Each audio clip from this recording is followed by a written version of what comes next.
The ocean was not always a place of danger.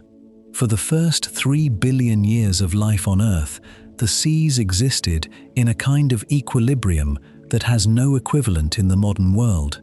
A vast, warm, chemically complex environment populated almost entirely by organisms that did not consume one another in the way that defines predation today.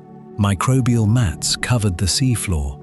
Simple multicellular organisms drifted through the water column. Nothing pursued anything. The concept of being hunted did not yet exist in any biological sense, and the organisms alive during this immense stretch of time had no evolutionary pressure to develop the defenses, reflexes, or sensory systems associated with prey. Life was abundant, but it was passive. The ocean was quiet in a way that would become permanently impossible once a single threshold was crossed. That threshold arrived approximately 541 million years ago at the boundary now called the Cambrian explosion.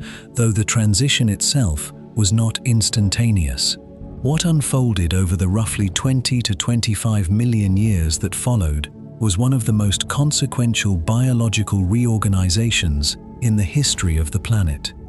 The number of distinct animal body plans diversified at a rate with no clear parallel in the preceding geological record. Creatures with bilateral symmetry, with segmented bodies, with early sensory organs and rudimentary nervous systems began to fill ecological niches that had previously been unoccupied. The oceans were changing not merely in what lived within them, but in how those organisms related to one another. The key transition was the emergence of active predation. Prior to the Cambrian, most organic consumption occurred through filter feeding, absorption, or the passive breakdown of organic material. There was no structured predator-prey dynamic, no organism that actively sought, pursued, and subdued another living animal as a primary strategy for acquiring energy. When that strategy appeared, it did not emerge in isolation. It triggered a chain reaction that would reorganize every level of marine ecology, and it would do so rapidly enough to be recorded in the fossil record as a geological discontinuity. Before we continue, take a moment to consider where you're watching from, which country, and how far removed it is from the ancient oceans we're about to enter, where the first great marine predators transformed the seas into places of pursuit, survival, and fear.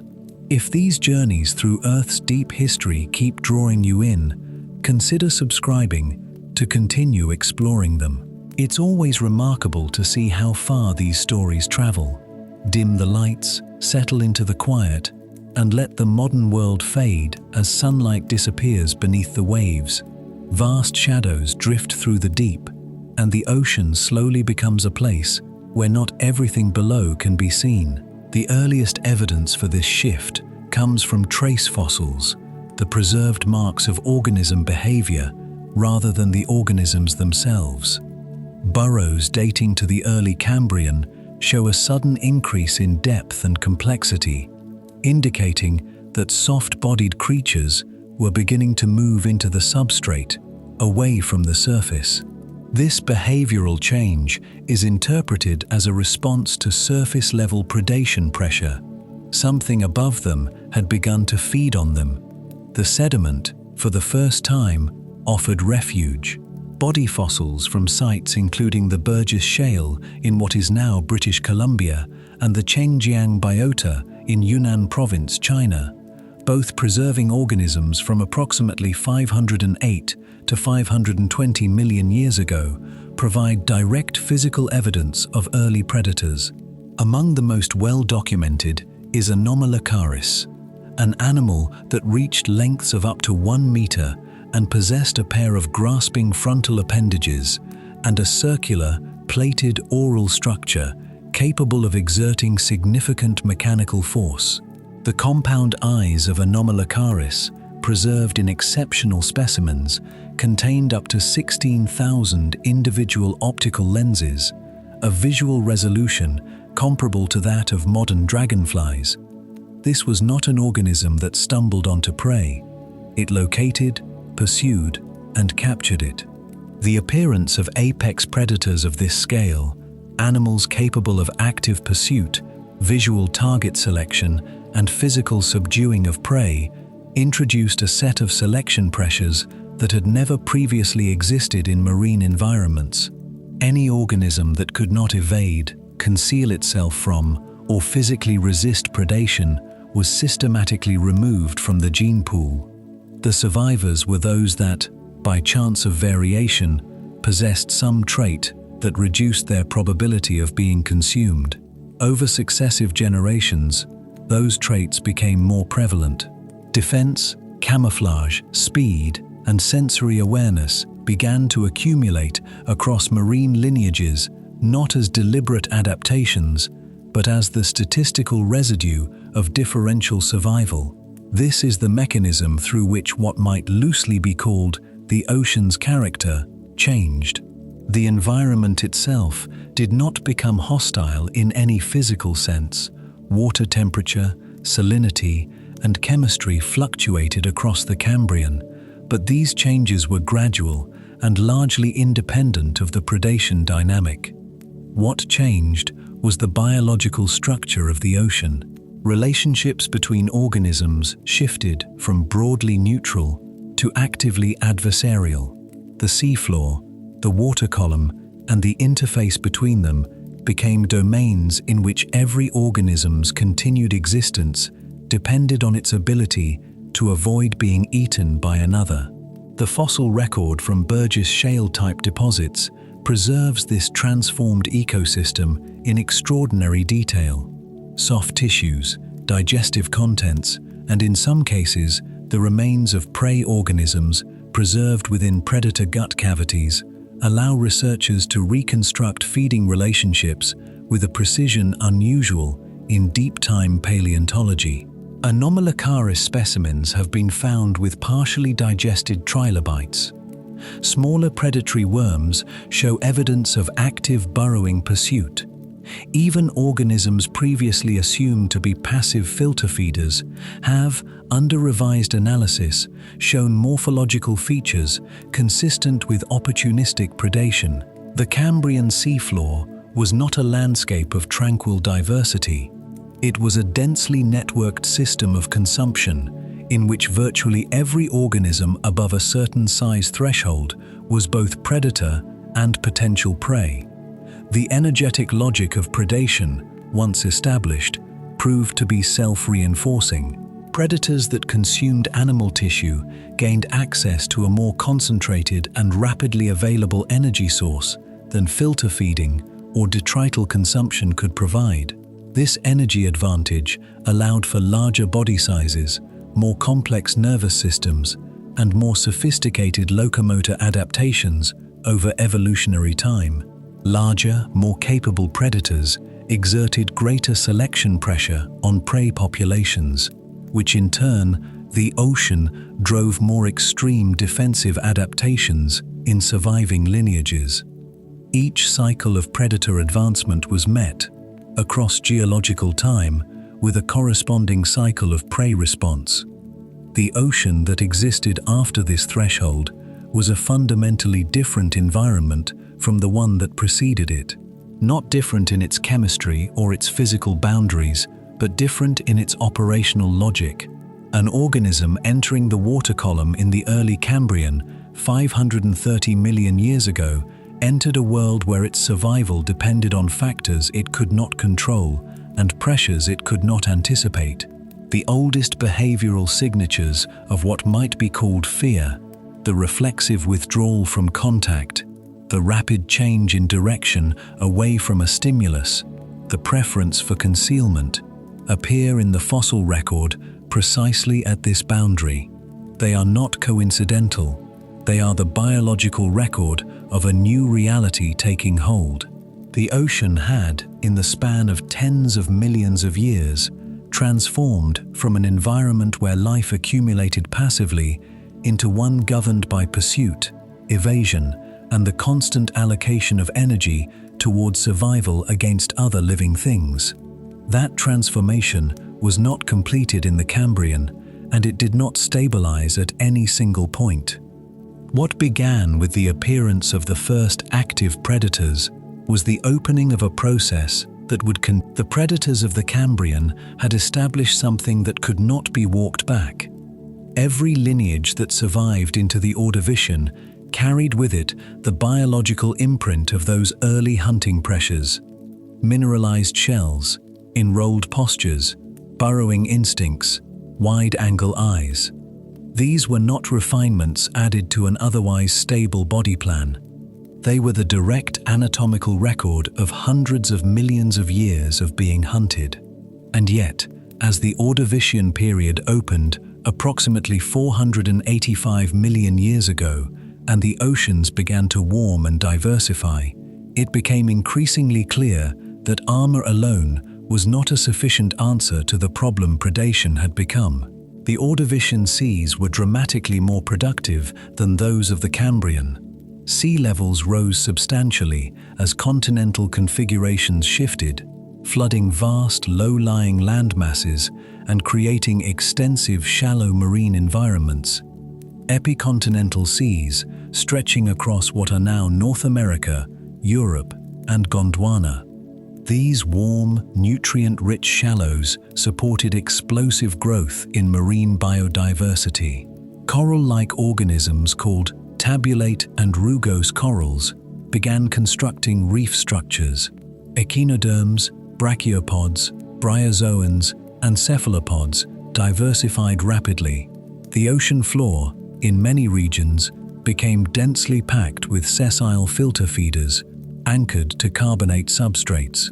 By the mid-Ordovician, marine animal diversity had increased to levels several times greater than those of the late Cambrian. A radiation so pronounced that paleontologists refer to it as the Great Ordovician Biodiversification Event. Into this expanding ecosystem, predators diversified in parallel. The nautiloid cephalopods, relatives of the modern nautilus, emerged as among the most significant new predators of the Ordovician seas. Early nautiloids were modest in size, but by the mid to late Ordovician, some orthoconic forms had reached lengths of several meters.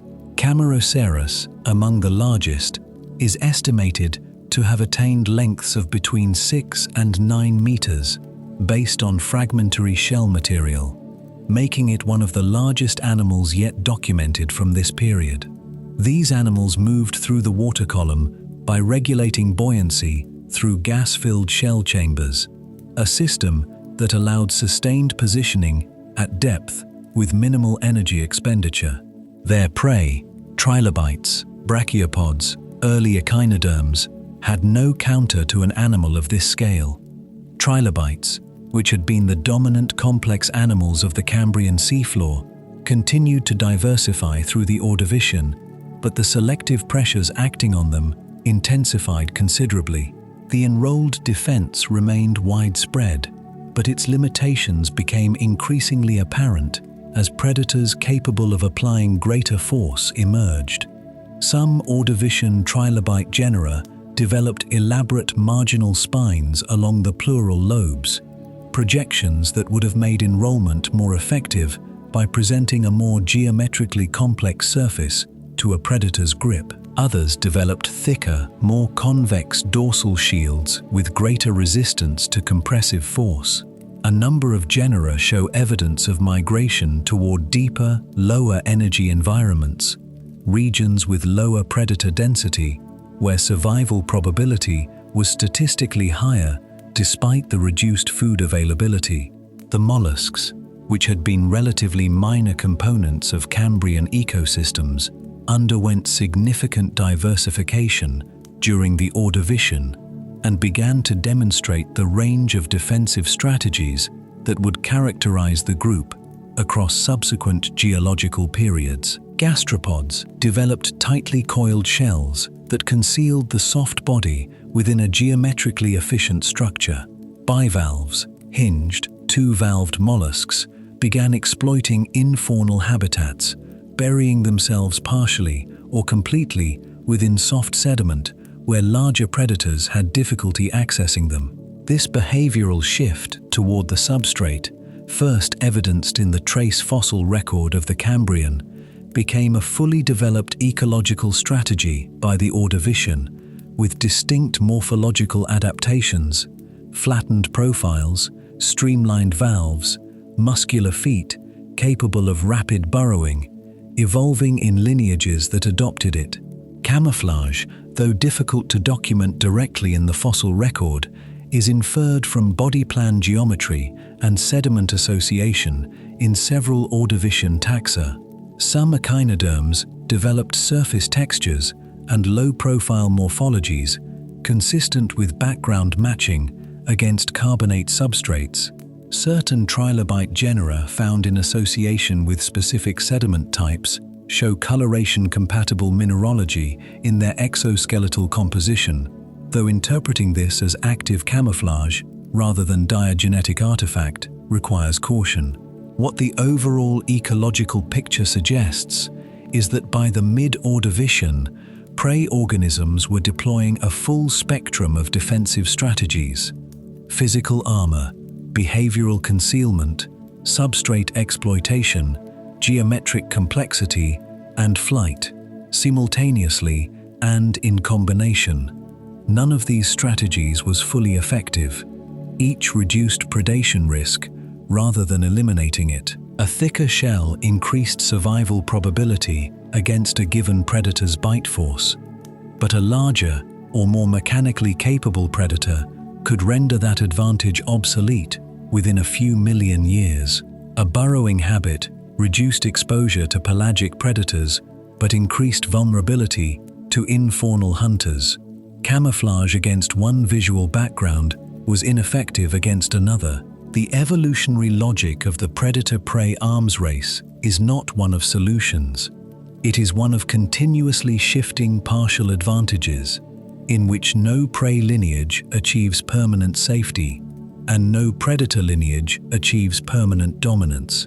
This dynamic is perhaps most clearly illustrated by the fate of heavily armored lineages across the Ordovician and into the Silurian. Several trilobite groups that developed the most elaborate spined and thickened morphologies during the Ordovician did not persist significantly beyond the end Ordovician mass extinction, approximately 443 million years ago, an event driven primarily by glaciation and associated sea level fall and ocean cooling rather than by predation directly. When ecosystems rebuilt in the Silurian, the trilobites that re-diversified were, in many cases, less elaborately armored than their Ordovician predecessors. The selective pressure that had driven extreme armoring had been partially reset by extinction, and the rebuilt predator communities of the early Silurian had not yet reached the scale or capability of their late Ordovician predecessors. But that gap closed. The Silurian seas warmed again, sea levels rose, and predator communities rebuilt and expanded. Eurypterids, large, scorpion-like aquatic arthropods, diversified significantly during this period, with some genera reaching lengths of 1.5 to 2 meters. Sea scorpions, as they are informally known, were active hunters in shallow marine and brackish environments, capable of pursuing prey across the seafloor with a degree of speed and maneuverability that nautiloids, dependent on buoyancy adjustment, could not match. Their appearance added a new predatory mode, fast, mobile, benthos-oriented pursuit, to an already complex predator community. The prey lineages of the Silurian responded, as they always had, across generational time. New shell geometries appeared, burrowing depths increased, sensory organ complexity continued to advance in mobile prey taxa. The arms race did not pause between extinction events. It resumed, rebuilt, and accelerated each time the ocean restocked with life. Armor had never been enough. It had never been intended, in any teleological sense, to be enough. It was one term in a biological equation that had no final solution, only an endless series of temporary equilibria, each broken by the next innovation on either side of the predator-prey divide. What the Cambrian had started could not be undone. The predator-prey dynamic, once written into the operating logic of marine ecosystems, began to compound, each generation of hunter and hunted pushing the other toward greater complexity, greater capability, and greater scale. The organisms that survived the earliest rounds of this competition were not simply lucky. They were, in a measurable biological sense, more capable than those that did not. And capability, in an environment governed by consumption, has a tendency to accumulate. Anomalocaris stood at the apex of Cambrian marine food webs, but it did not stand there alone for long. The same evolutionary pressures that produced it were acting simultaneously on dozens of other lineages, generating a radiation of predatory forms that filled the water column from the seafloor to the photic zone. Some were small and fast, pursuing soft-bodied prey through the sediment. Others were larger, slower, and relied on ambush or the exploitation of restricted prey movement. The ocean, for the first time in its history, contained a structured hierarchy of predators, organisms that consumed other predators, creating food webs of a depth and complexity that had no precedent in the preceding 3 billion years of life.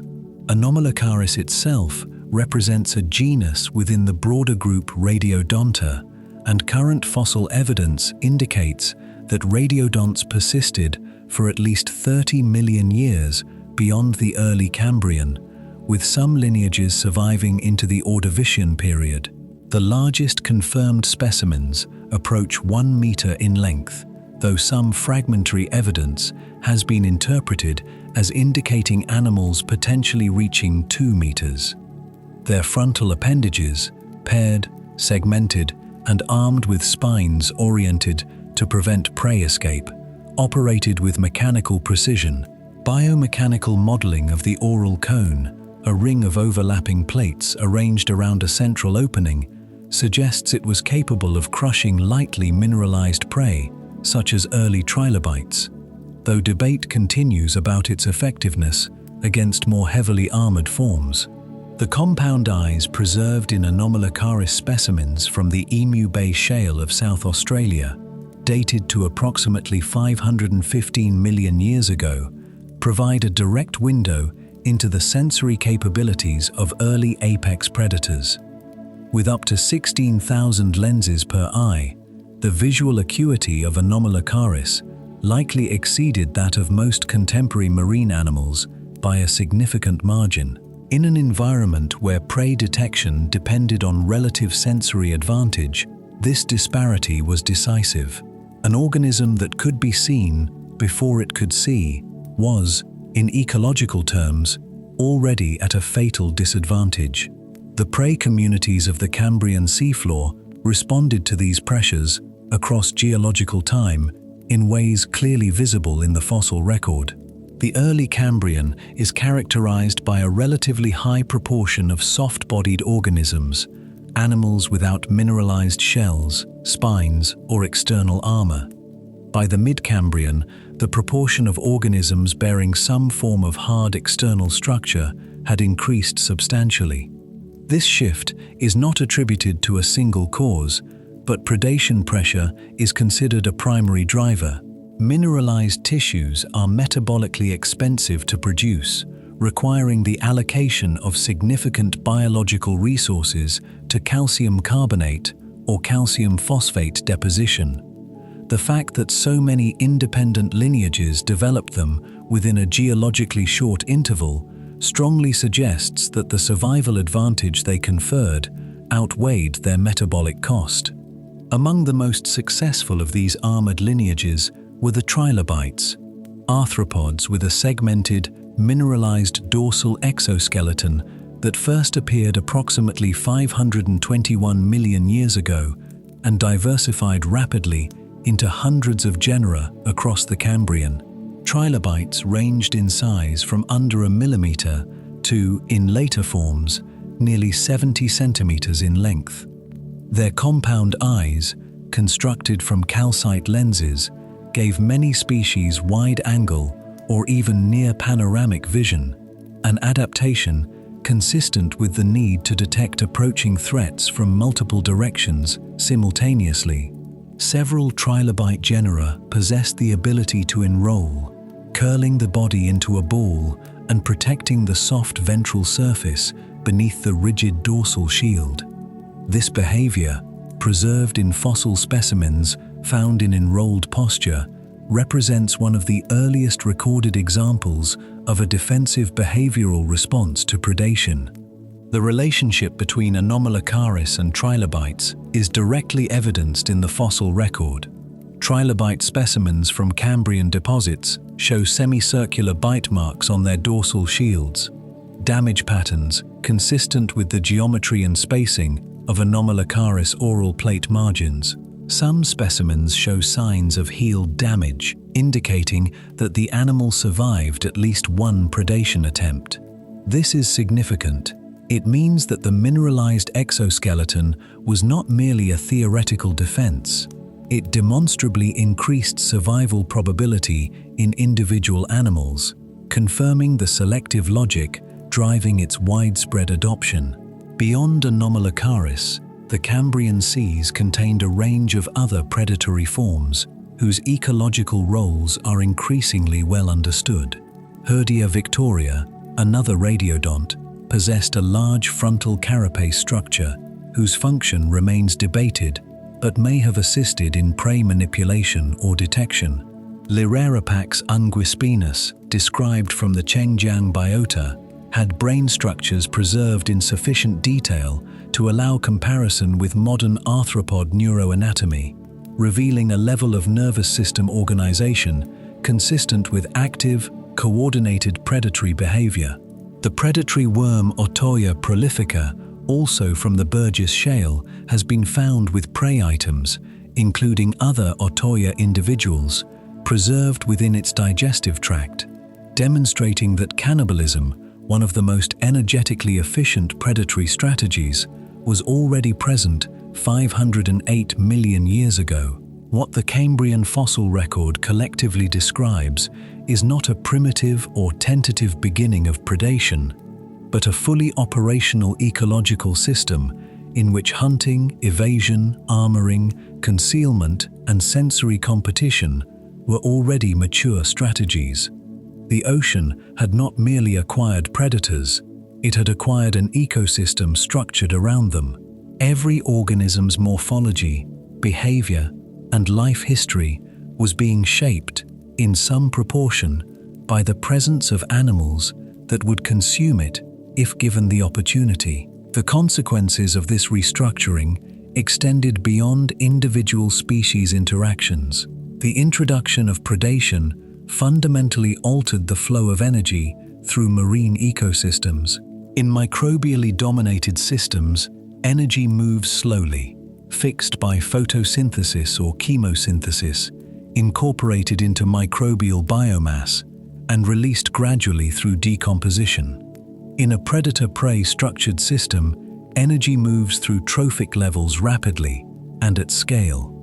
Primary producers are consumed by herbivores, herbivores by small predators by larger ones. This acceleration of energy flow enabled the support of larger, more metabolically demanding organisms than had ever previously existed in the ocean. The appearance of animals like Anomalocaris was not only a consequence of the ecological reorganization of the Cambrian, it was also enabled by it. By the close of the Cambrian, approximately 485 million years ago, the foundational architecture of marine predator-prey ecology was established. It was not yet at its maximum scale or complexity. Those developments would unfold across the hundreds of millions of years that followed. But the essential logic was in place. The ocean was a system in which organisms competed for survival against other organisms that were actively trying to consume them, and in which every evolutionary innovation in attack was met across geological time with a corresponding innovation in defense. That cycle, begun in the early Cambrian, had no endpoint. It would continue to generate larger predators, more sophisticated prey, and increasingly complex ecosystems for as long as the ocean existed, which is to say, to the present day. The arms race had no ceiling. Every partial solution produced by prey lineages across the Ordovician and Silurian was met, across geological time, with a corresponding escalation in predator capability, greater size, greater force, greater sensory reach. But what the Silurian had demonstrated, and what the Devonian would confirm on a scale previously unattained, was that the ocean's capacity to support large, energetically expensive predators was not fixed. It expanded in direct proportion to the productivity of the ecosystems beneath them. And as the Devonian period opened approximately 419 million years ago, marine productivity was climbing toward levels the planet had not previously sustained. The Devonian seas were warm, shallow in many regions, and richly oxygenated in their upper layers. Reef systems constructed by stromatoporoids and tabulate corals expanded dramatically, creating structurally complex habitats that supported dense communities of fish, invertebrates, and their associated predators. The colonization of land by vascular plants, advancing steadily through the early and middle Devonian, increased the input of organic material and nutrients into coastal marine systems through river runoff, a process that fertilized nearshore environments and supported larger prey biomass at every trophic level. More prey biomass meant more energy available to predators. More available energy meant larger predators were viable. The ocean, responding to these conditions, began to produce animals of a scale it had not previously attempted. Among the most ecologically significant of the new Devonian predators were the nautiloid and ammonoid cephalopods, which continued to diversify from their Ordovician and Silurian predecessors. Ammonoids, a group that would eventually achieve extraordinary diversity across the Mesozoic, appeared in the early Devonian and quickly established themselves as both predators and prey within reef-associated food webs. Their coiled shells, internally chambered for buoyancy control, allowed precise depth regulation, and their tentacled feeding apparatus was capable of capturing soft-bodied prey with speed and accuracy. Some Devonian ammonoid genera reached shell diameters of 30 centimeters or more, substantial animals by the standards of invertebrate predators, though modest relative to what contemporaneous vertebrate lineages were producing.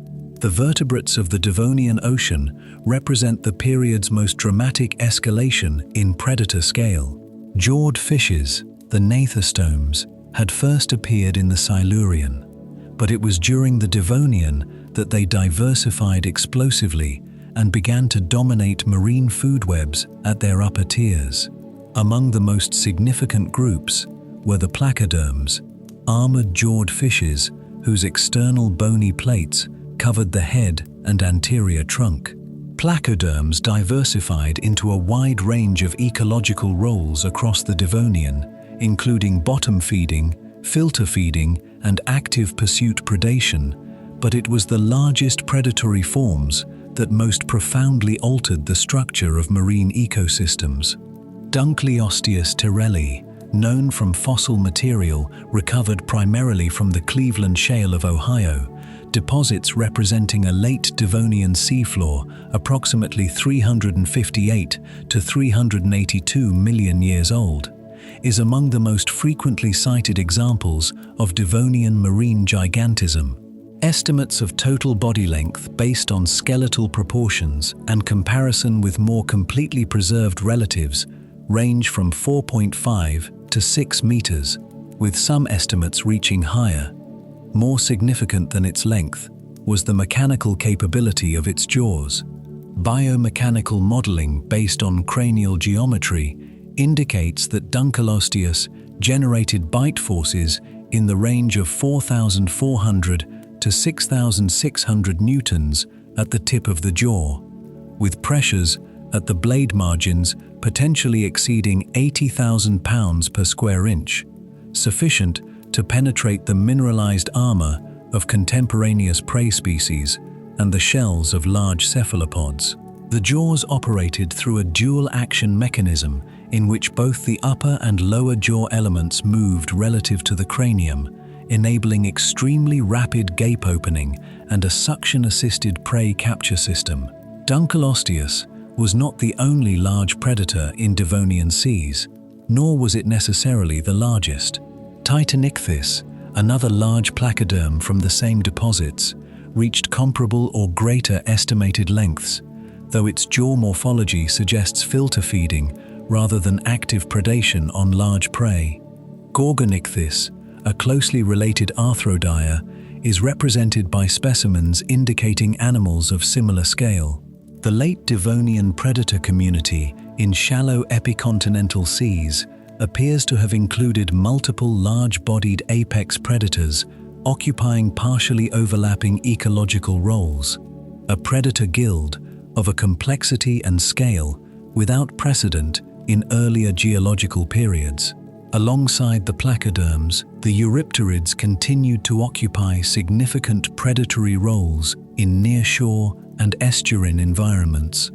Pterygotus, among the largest eurypterid genera, reached lengths of approximately 1.6 meters and possessed enlarged, chelate frontal appendages suited to prey capture in shallow water and tidal zones. Jaekelopterus rhenanii, known from Devonian deposits in Germany, is estimated to have reached 2.5 meters, the largest eurypterid yet documented, based on a fragmentary claw measuring 46 centimeters in length. These animals occupied a distinct ecological niche from the open water placoderms, operating primarily in environments where water depth and substrate complexity favored ambush or pursuit across limited distances.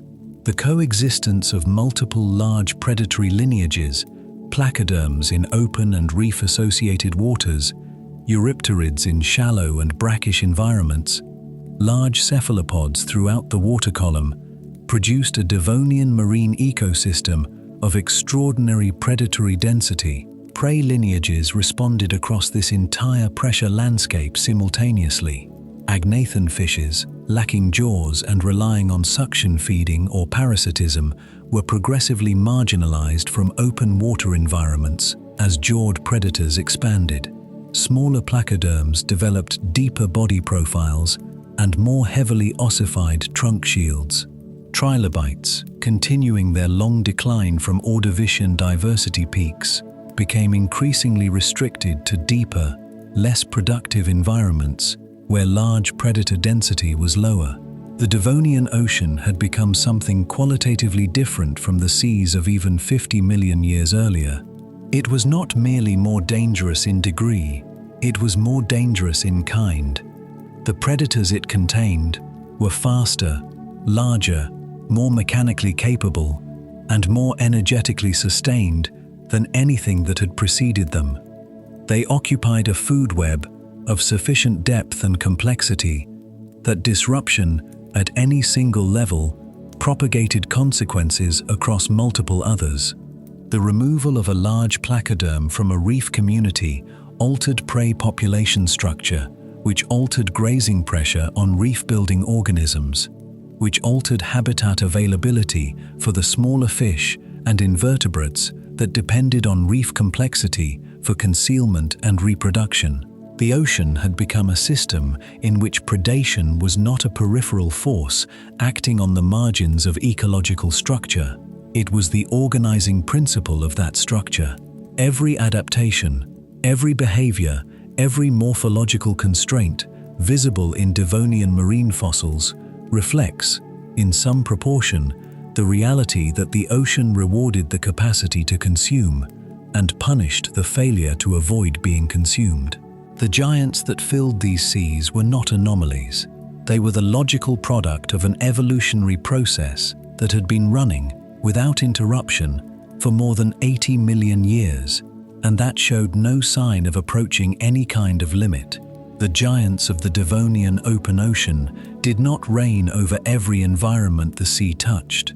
Away from the reef systems and deep epicontinental basins where placoderms pursued their prey through open water, a different predatory regime operated, one defined not by speed and pursuit across open distances, but by the geometry of confined spaces, shallow substrates, and the unpredictable interface between marine and freshwater systems.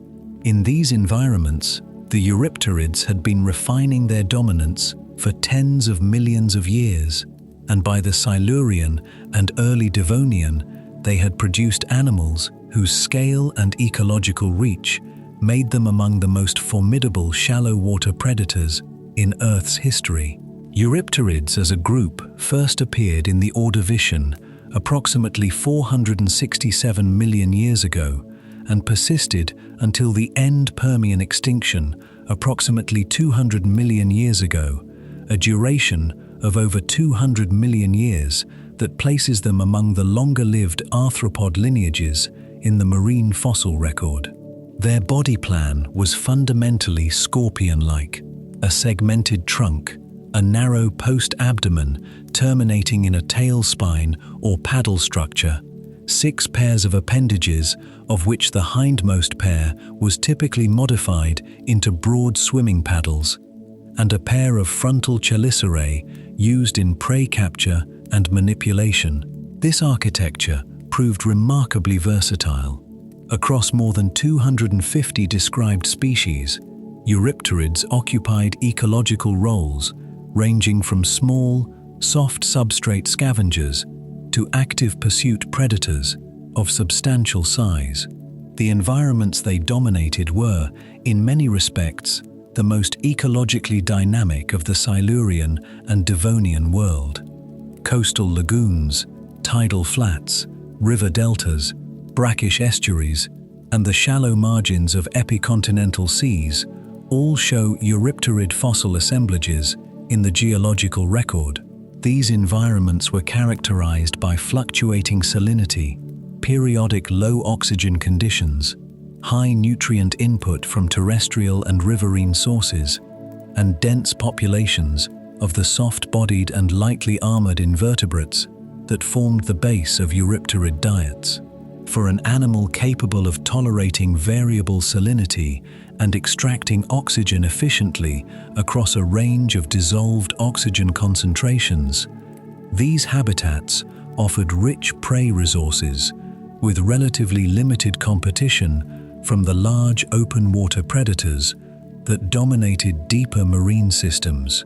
Pterygotus, among the most thoroughly documented large Eurypterid genera, reached lengths of approximately 1.6 meters and is known from Silurian and Devonian deposits across North America, Europe, and Australia, a geographic distribution indicating successful adaptation to a wide range of coastal environments. Its frontal appendages were enlarged and chelate, bearing serrated inner margins suited to gripping and restraining prey.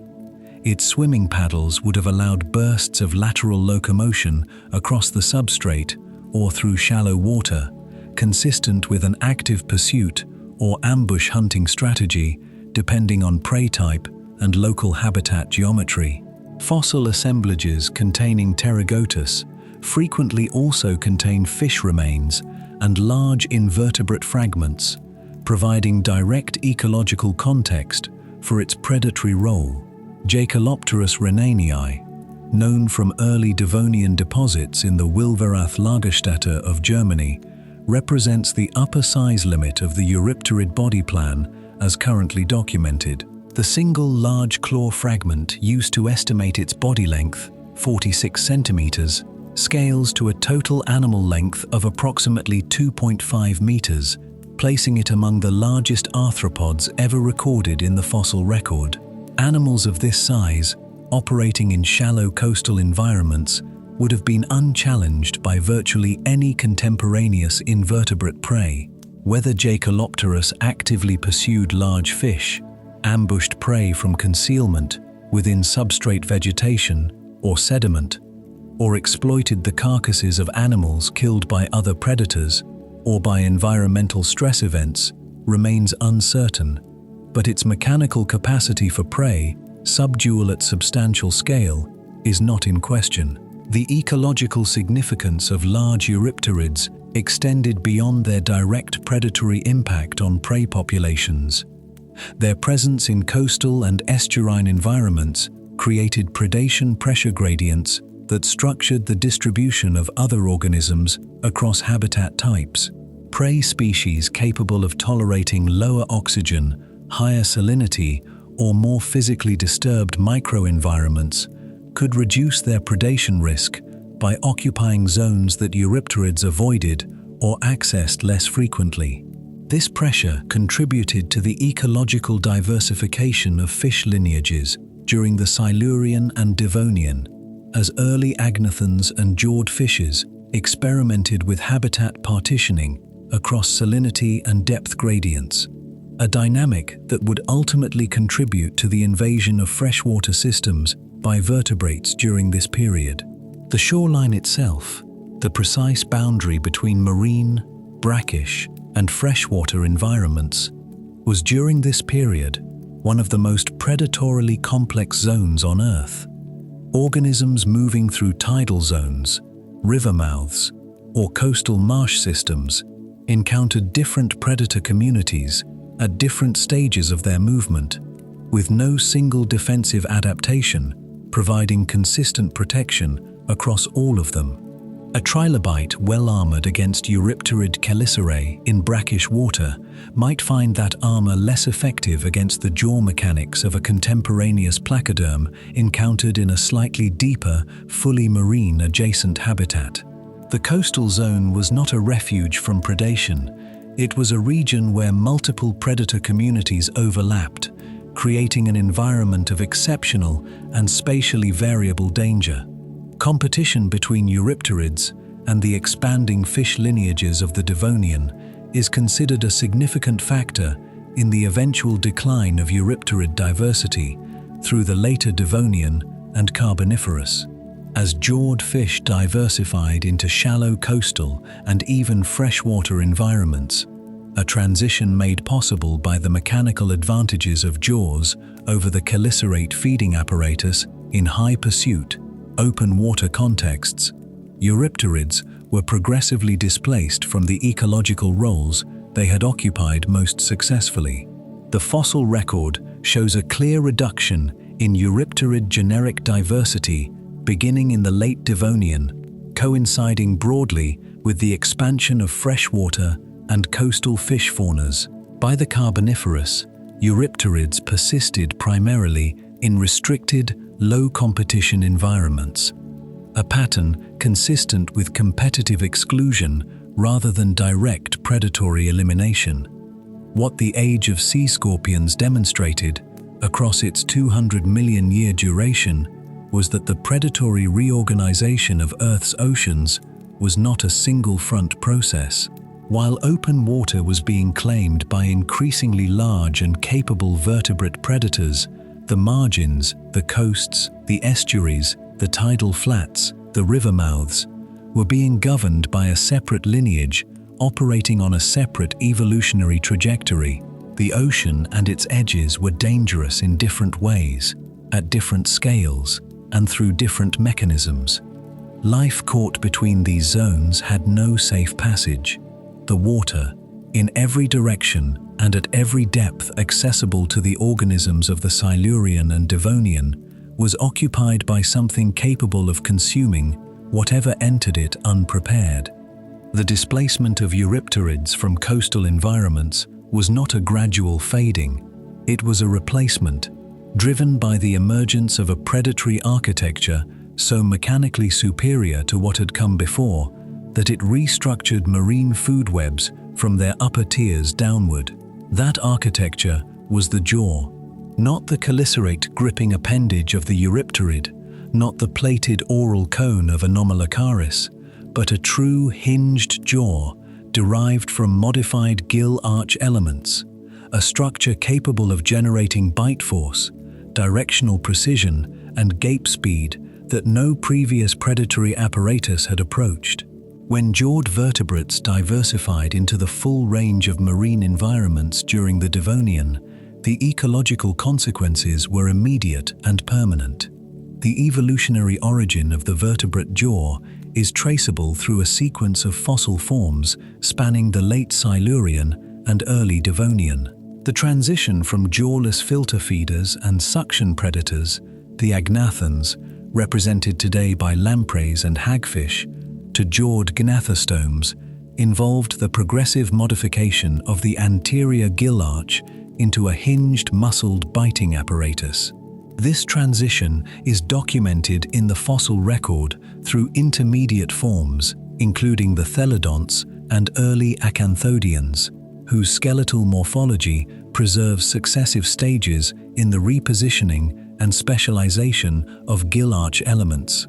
By the early Devonian, fully jawed vertebrates were present in both marine and freshwater environments, and the diversification that followed was among the most ecologically transformative radiations in vertebrate history.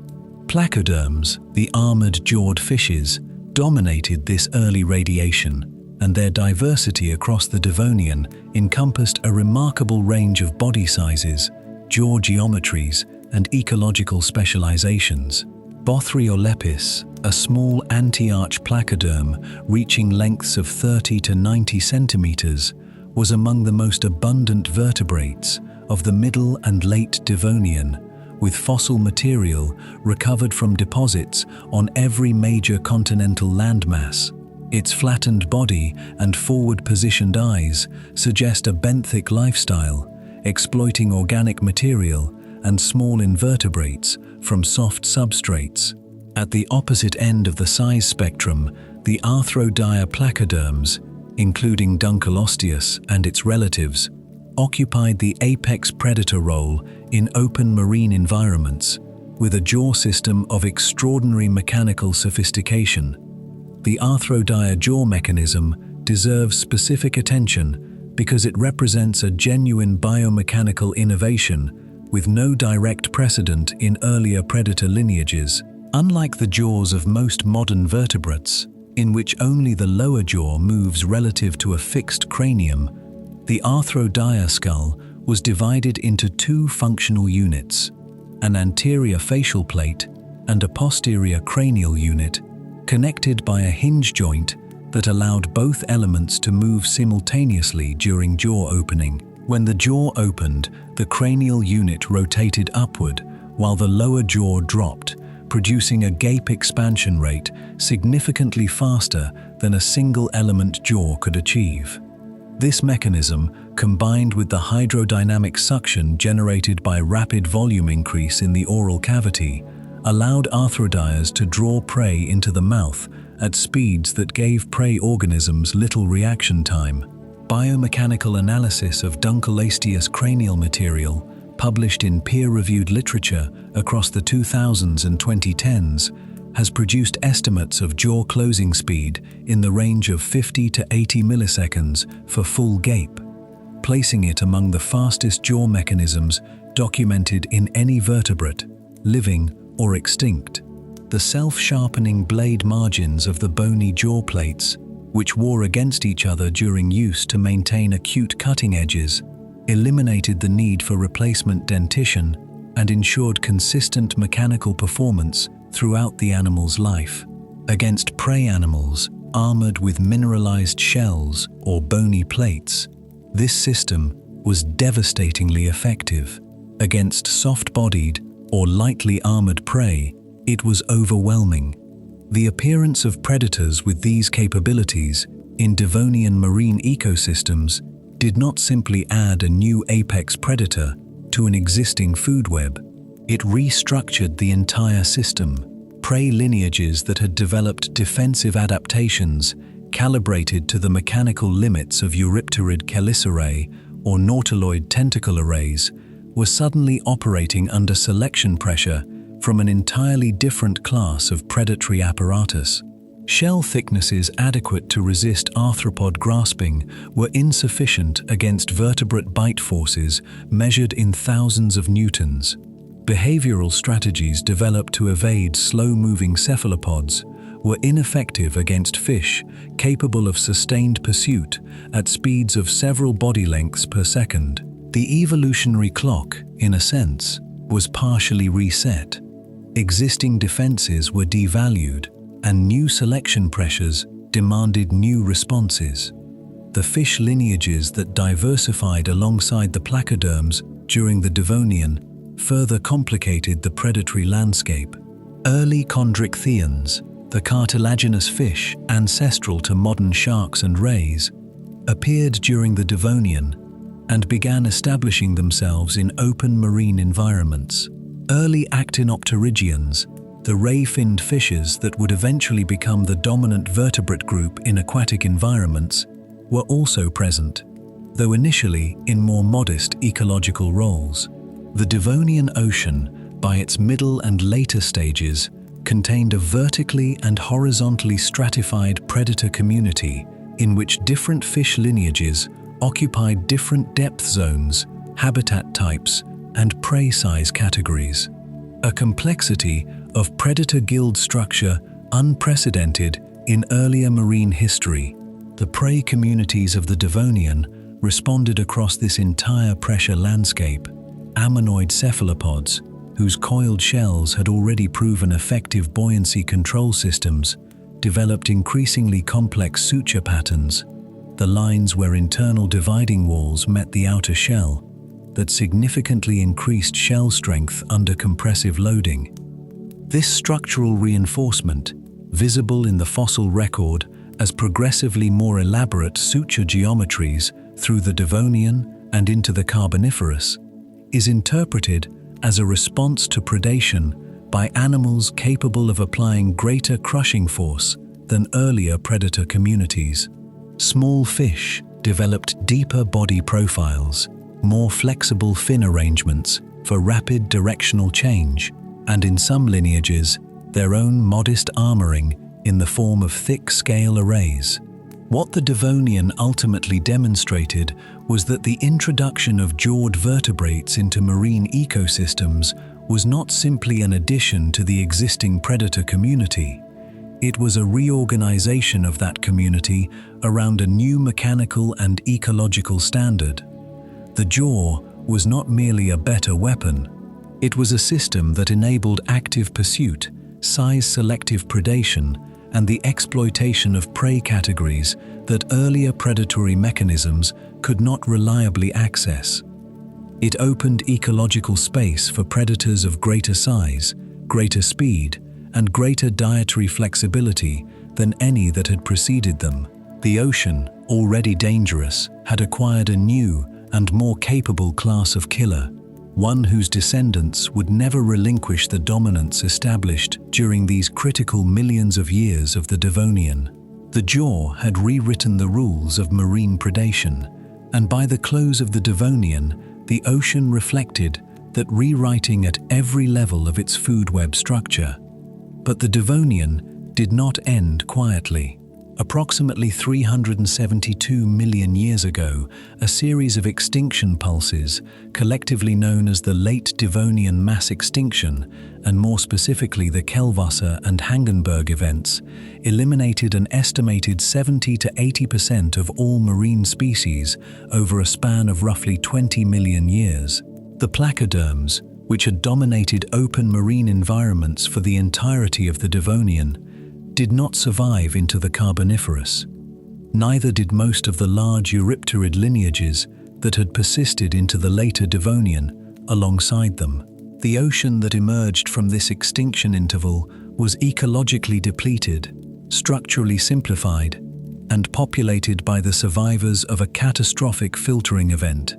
Survivors that would, across the Carboniferous and Permian, rebuild marine food webs into configurations unlike anything that had preceded them. The Carboniferous seas were cooler than those of the Devonian, in part because the expansion of terrestrial forests during this period drew down atmospheric carbon dioxide significantly. From concentrations estimated at several times modern levels during the Devonian to values approaching or occasionally falling below modern atmospheric concentration during the Carboniferous. Lower atmospheric carbon dioxide reduced the greenhouse effect, contributing to a global cooling trend that culminated in the late Carboniferous and Permian glaciation of the southern supercontinent Gondwana. Marine environments responded to this cooling with changes in circulation patterns, oxygen distribution, and the productivity of surface waters. The warm, shallow epicontinental seas that had supported Devonian reef systems contracted or disappeared from many regions as sea levels fluctuated in response to glacial advance and retreat. Into this restructured ocean, the surviving vertebrate lineages, primarily early chondrichthyans and actinopterygians, diversified to fill the ecological space vacated by placoderm extinction. The chondrichthyans, whose cartilaginous skeletons preserve poorly compared to bony elements, but whose teeth and scales are durable enough to survive diagenesis, are represented in Carboniferous deposits by a remarkable diversity of forms. Early shark lineages of the Carboniferous occupied a range of ecological roles far broader than the relatively narrow predatory niche associated with modern sharks. Helicoprion, known primarily from its distinctive spiral tooth wall, a structure in which successive generations of teeth were retained in a coiling array rather than shed, is estimated to have reached lengths of 6 to 8 meters in some species, and its jaw mechanics, reconstructed through CT scanning of associated cranial cartilage preserved in exceptional specimens, suggest specialization for soft-bodied prey such as cephalopods. Edistus, another Carboniferous chondrichthyan, possessed paired upper and lower tooth whorls that projected forward from the jaw margins in a scissor-like configuration. Specimens indicate animals reaching at least 6 meters in length. The functional morphology of the Edistus dentition remains debated. Proposed functions include slicing through soft-bodied prey, processing large cephalopod tissue, or cutting through schools of smaller fish. But the scale of the animal places it unambiguously among the apex predators of its environment. These early sharks bore little morphological resemblance to the streamlined, fusiform body plans of modern carchahinid sharks. They were, in many cases, stranger in form, more varied in predatory strategy, and operating within food webs whose structure differed fundamentally from those of modern oceans. The cephalopods, meanwhile, had not merely survived the late Devonian extinction, they had used it. With the placoderm predators that had exerted the most intense selection pressure on shell-bearing cephalopods eliminated, ammonoid lineages underwent a rapid diversification in the early Carboniferous from a small number of surviving Devonian genera. The ammonoid radiation of the Carboniferous and Permian produced a wide range of shell geometries, sizes, and inferred ecological roles. Some genera developed loosely coiled or partially uncoiled shells that would have allowed greater maneuverability in the water column. Others maintained tightly coiled, heavily sutured shells that prioritized structural resistance.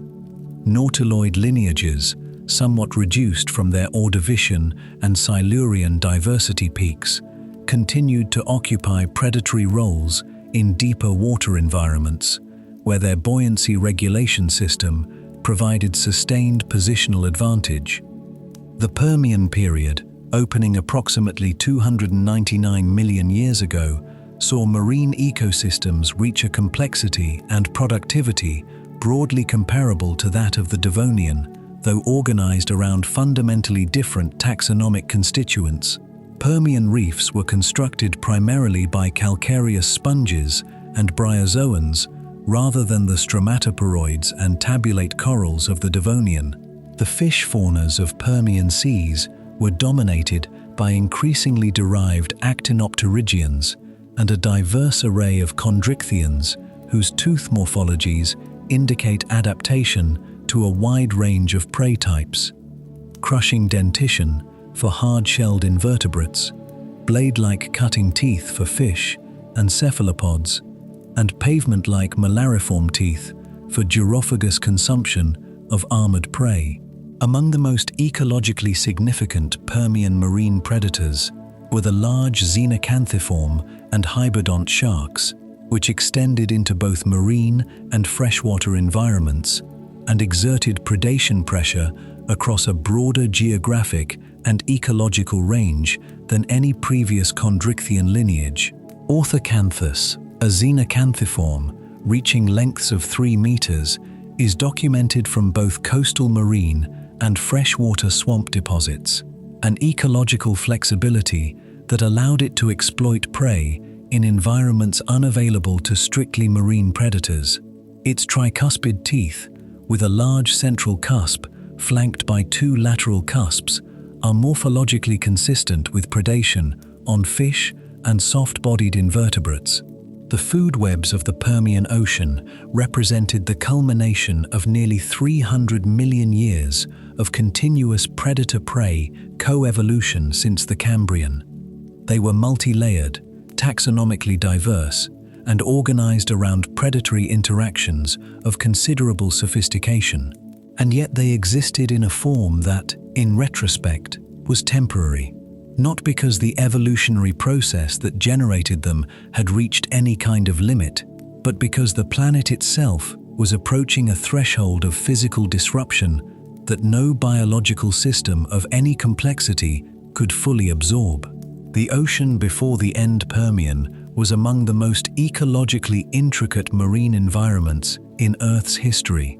What was about to happen to it would constitute the most severe biological crisis the ocean had ever experienced. A destruction so complete that the recovery would require millions of years and produce a marine world organized on entirely different ecological foundations. The end Permian extinction did not merely reduce marine diversity.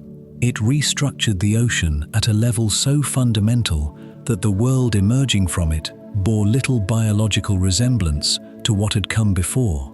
Approximately 252 million years ago, a combination of massive volcanic eruption from the Siberian traps, ocean anoxia, acidification, and temperature rise eliminated an estimated 90 to 96% of all marine species. The reef systems of the Permian vanished. The diverse chondrichthyan and actinopterygian faunas were reduced to scattered survivor lineages. The ammonoids, which had diversified so extensively through the Carboniferous and Permian, survived through only a handful of species, before radiating again across the Triassic in one of the most dramatic recoveries in the fossil record. The ocean floor, stripped of most of its biological structure, required millions of years before ecosystem complexity approached pre-extinction levels. But the recovery, when it came, produced something the ocean had not previously contained. As marine ecosystems rebuilt through the Triassic, a lineage of terrestrial vertebrates, the reptiles, began returning to the sea. This was not a gradual or tentative transition. Within 8 to 10 million years of the end Permian extinction, marine reptile groups were already present in fossil deposits across what are now China, Europe, and North America. They brought with them the physiological and anatomical legacy of their terrestrial ancestry: internal air-breathing lungs, endothermic or near-endothermic metabolisms in some lineages, and limb structures that were progressively modified into hydrodynamic propulsion systems. What they lacked in the immediate term, they acquired across tens of millions of years of marine adaptation. What they eventually produced were the largest, fastest, and most energetically capable pursuit predators the ocean had yet contained. The ichthyosaurs were among the earliest and ultimately most successful of the marine reptile lineages. First appearing in the early Triassic, approximately 250 million years ago, they diversified rapidly into a range of body sizes and ecological roles. By the Middle Triassic, some ichthyosaur genera had already reached substantial size. Symbospondylus petrinus, from deposits approximately 247 million years old in what is now Nevada, is estimated at 6 to 10 meters in length. By the late Triassic, Shonosaurus sicaniensis from British Columbia reached estimated lengths of 21 meters, placing it among the largest animals documented from any period of Earth's history to that point. These animals were not slow-moving coastal predators. Their body plans, fusiform, with a vertical tail fin and streamlined flippers, are convergent with those of modern dolphins and tuna, indicating sustained open ocean locomotion at speeds incompatible with a purely ambush-based hunting strategy. The plesiosaurs, which diversified from their nothosaur ancestors across the Triassic-Jurassic boundary, developed along two primary morphological trajectories that persisted through their entire evolutionary history. The plesiosauromorphs' long-necked, small-headed forms used their extended cervical columns, containing in some genera more than 70 individual vertebrae, to position a relatively small head at a distance from the main body mass, likely allowing approach to fish schools with reduced hydrodynamic disturbance. The pliosauromorphs, short-necked, massive-headed forms, invested instead in jaw size and bite force, producing some of the most powerful predatory bites in marine vertebrate history. Plesiosaurus funcae, informally known from Norwegian Arctic deposits of Jurassic age, is estimated at 10 to 13 meters in length, with a skull approaching 2 meters, a cranial proportion indicating jaw musculature capable of generating bite forces comparable to or exceeding those estimated for the largest theropod dinosaurs. The Jurassic Ocean, at its ecological peak, contained ichthyosaurs, plesiosaurs, and pliosaurs operating across different depth zones and prey categories within the same marine systems. Ichthyosaurs, with their high-speed pursuit capability, likely targeted fast-moving fish and cephalopods in open water. Long-necked plesiosaurs exploited fish schools in shallow and mid-water environments. Pliosaurs, as apex predators at the upper tier of the food web, consumed prey, including other marine reptiles. Evidence for this comes from bite marks on plesiosaur bone material attributable to pliosaur scale dentition, and from stomach content preservation in exceptional specimens. This was a predator community of genuine ecological depth, in which the largest predators were consuming animals that were themselves large, capable predators.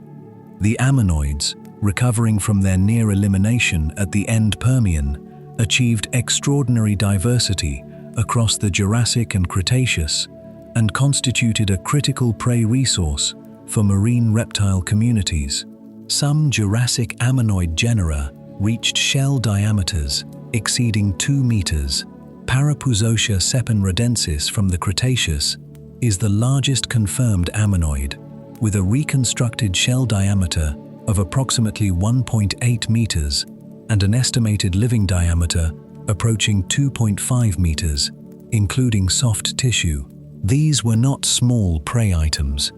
Their presence in Mesozoic food webs indicates that the largest marine reptile predators were capable of consuming animals of substantial size and with significant shell-based physical protection. The Cretaceous saw the addition of a further major predatory lineage to this already complex system.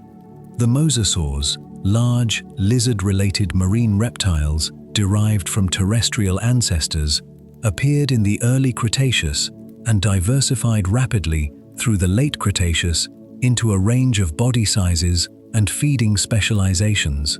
Mosasaurus hoffmanii, among the largest, reached estimated lengths of 13 to 17 meters. Tylosaurus prorija, from the western interior seaway of North America, approached similar dimensions. Unlike the ichthyosaurs, whose tail-driven locomotion was optimized for sustained speed, mosasaurs used lateral undulation of the entire body and tail, a locomotor pattern more consistent with burst acceleration and ambush predation over shorter distances.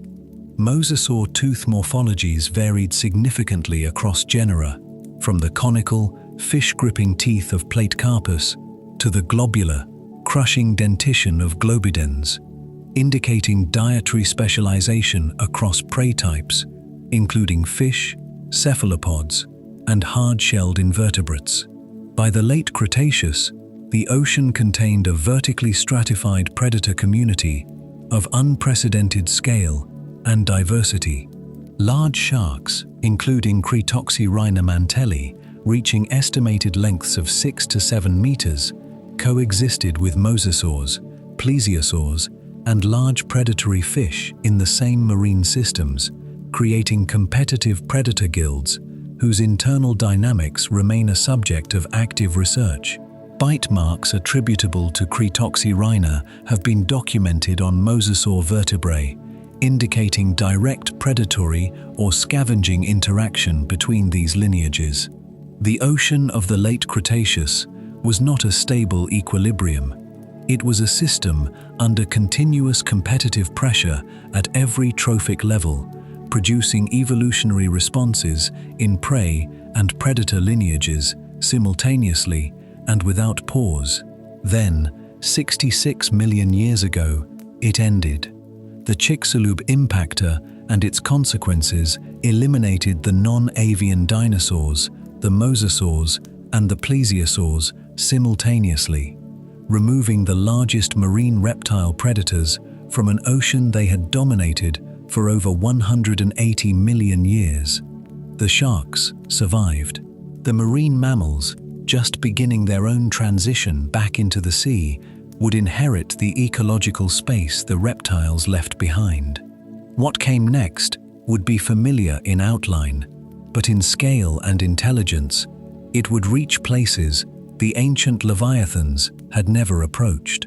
The extinction boundary 66 million years ago left the ocean structurally intact, but biologically hollowed at its upper tiers.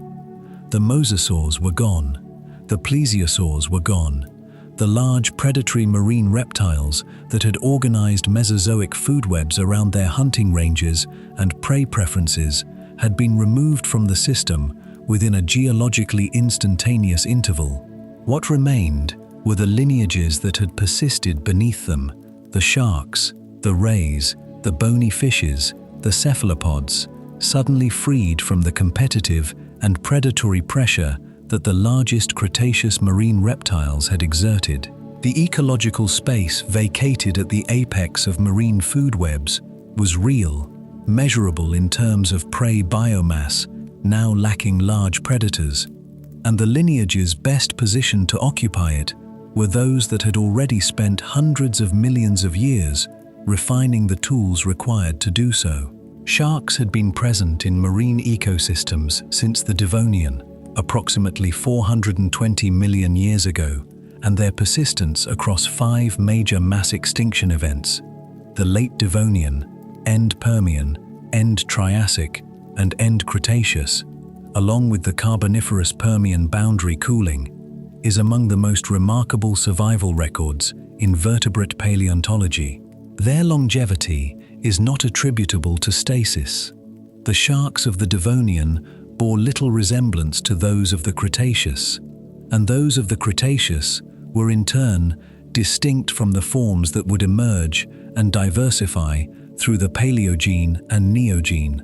What persisted was not a fixed body plan, but a set of biological principles, a cartilaginous skeleton that reduced weight without compromising structural integrity, continuous tooth replacement that maintained predatory effectiveness throughout life.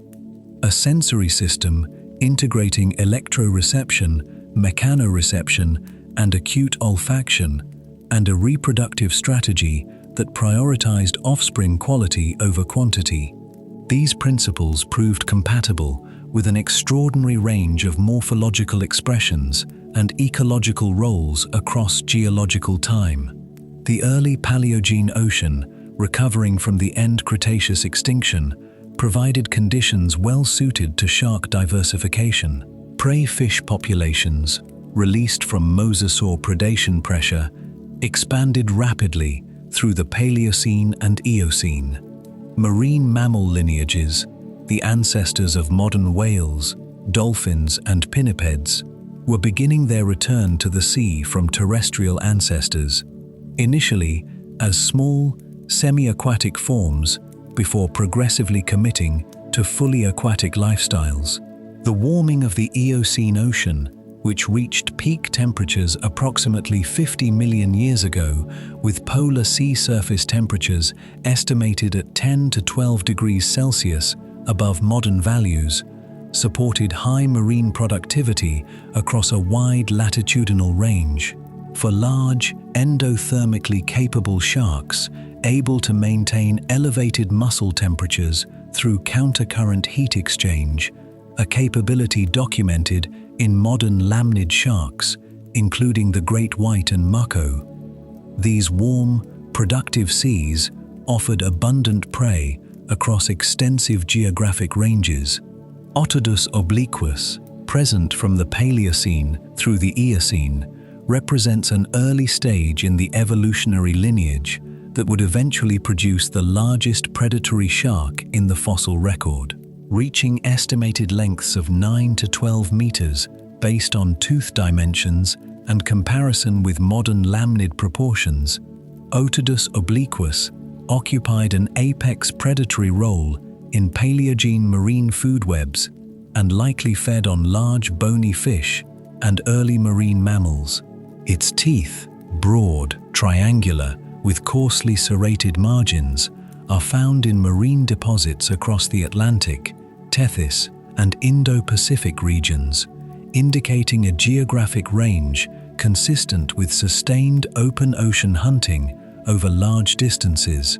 The lineage continued to develop through Otodus angustidens in the Eocene and Oligocene and into Otodus megalodon, the form that would define the apex of Chondrichthian size evolution during the Miocene and Pliocene, approximately 23 to 3.6 million years ago. Megalodon tooth dimensions, with the largest confirmed specimens reaching 18 to 19 centimeters in slant height, scale to body length estimates ranging from 14 to 20 meters depending on the comparative methodology applied, with most peer-reviewed estimates converging on 15 to 16 meters as a central value for large adults. At this size, Megalodon would have represented the largest predatory fish in Earth's history, with a body mass estimated between 50 and 100 metric tons in large individuals. The prey base that supported Megalodon through the Miocene and Pliocene was the expanding diversity of marine mammals, baleen whales, toothed whales, dolphins, porpoises, and pinnipeds, that had achieved global distribution by the Middle Miocene. Fossil whale bones from megalodon-bearing deposits show bite marks consistent with large lamnid shark dentition, and the pattern of these marks, concentrated on dense, calcified regions including flippers and tailstocks, is interpreted as evidence of targeted immobilization behavior rather than indiscriminate consumption. This hunting strategy, if accurately inferred, indicates a level of prey-specific behavioral sophistication in Megalodon comparable to that observed in modern great white sharks hunting pinnipeds, suggesting that the cognitive and sensory capabilities required for strategic predation on large mobile marine mammals were present in this lineage by the Miocene. The extinction of Megalodon, approximately 3.6 million years ago, coincides broadly with a global cooling trend associated with the intensification of Northern Hemisphere glaciation and a significant restructuring of oceanic circulation patterns following the closure of the Central American Seaway approximately 3 million years ago. These changes reduced sea surface temperatures in the low-latitude shallow marine environments that appear to have been important megalodon nursery habitats, and simultaneously reduced the abundance of the mid-sized baleen whale populations that constituted a significant portion of the prey base available to large individuals. The great white shark, Carcharodon carcharius, which had been developing along a parallel evolutionary trajectory, was better adapted to the cooler, restructured ocean of the Pliocene and Pleistocene. Smaller, more energetically efficient, capable of thermoregulating across a wider temperature range, and targeting prey categories available in higher latitude environments. The modern ocean's shark fauna represents the current expression of a diversification process that has been running, with interruptions, for over 400 million years. Approximately 500 extant species occupy ecological roles ranging from deep-sea bioluminescent dwellers to pelagic apex predators to benthic filter feeders of substantial size.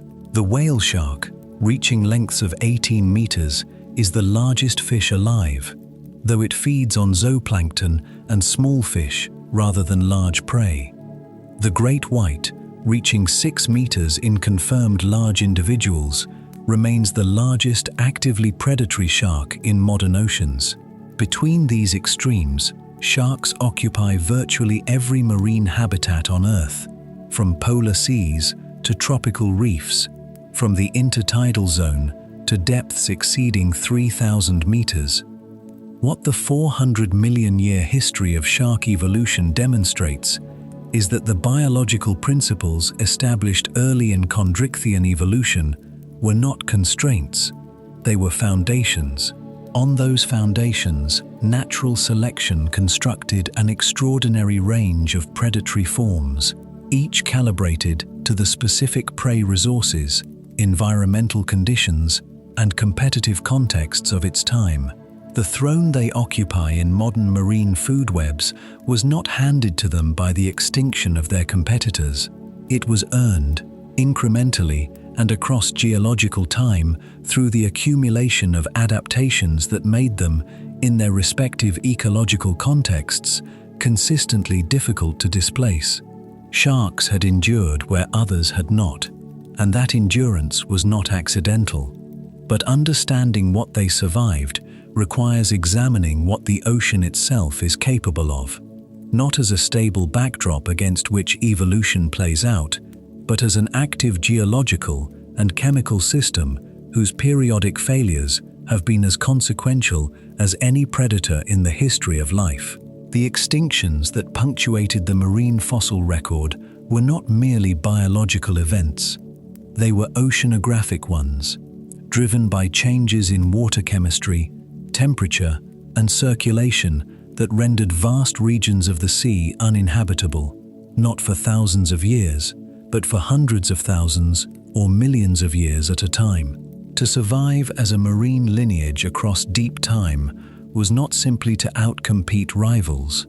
It was to endure conditions under which the ocean itself became lethal. The most severe of these episodes remains the end Permian extinction, approximately 252 million years ago, whose marine component is without parallel in the Phanerozoic record.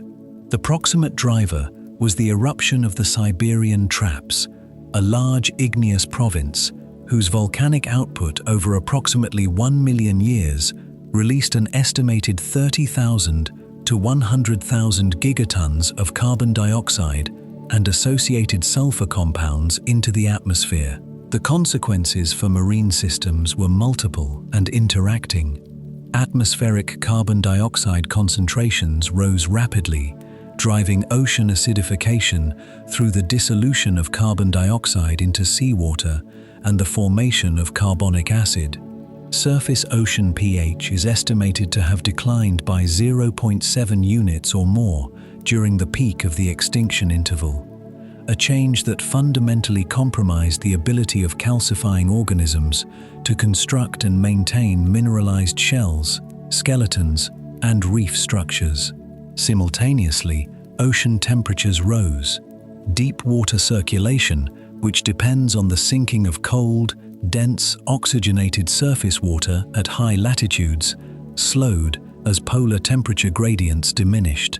The result was a progressive expansion of oceanic anoxic zones, regions depleted of dissolved oxygen, from the deep ocean into intermediate and eventually shallow water depths.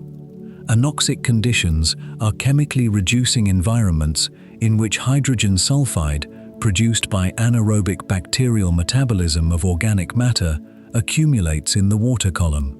Hydrogen sulfide is acutely toxic to aerobic organisms at concentrations measurable in parts per million, and evidence from carbon and sulfur isotope records in end Permian marine sediments indicates that euxinic conditions, the combination of anoxia and hydrogen sulfide accumulation, extended into the photic zone in some oceanic regions during the peak extinction interval.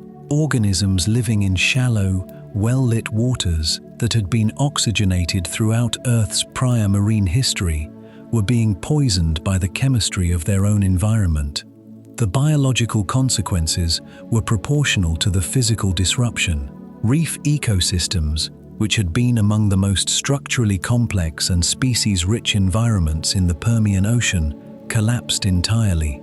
The calcareous sponges and bryozoans that had constructed Permian reef frameworks were eliminated as carbonate saturation in surface waters fell below the threshold required for skeletal mineralization. Without reef structure, the hundreds of associated species that depended on its physical complexity for habitat, concealment, and feeding substrate were simultaneously deprived of their ecological foundation.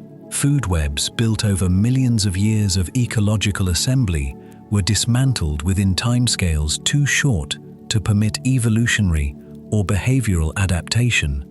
Recovery from the end Permian extinction was measurably slow.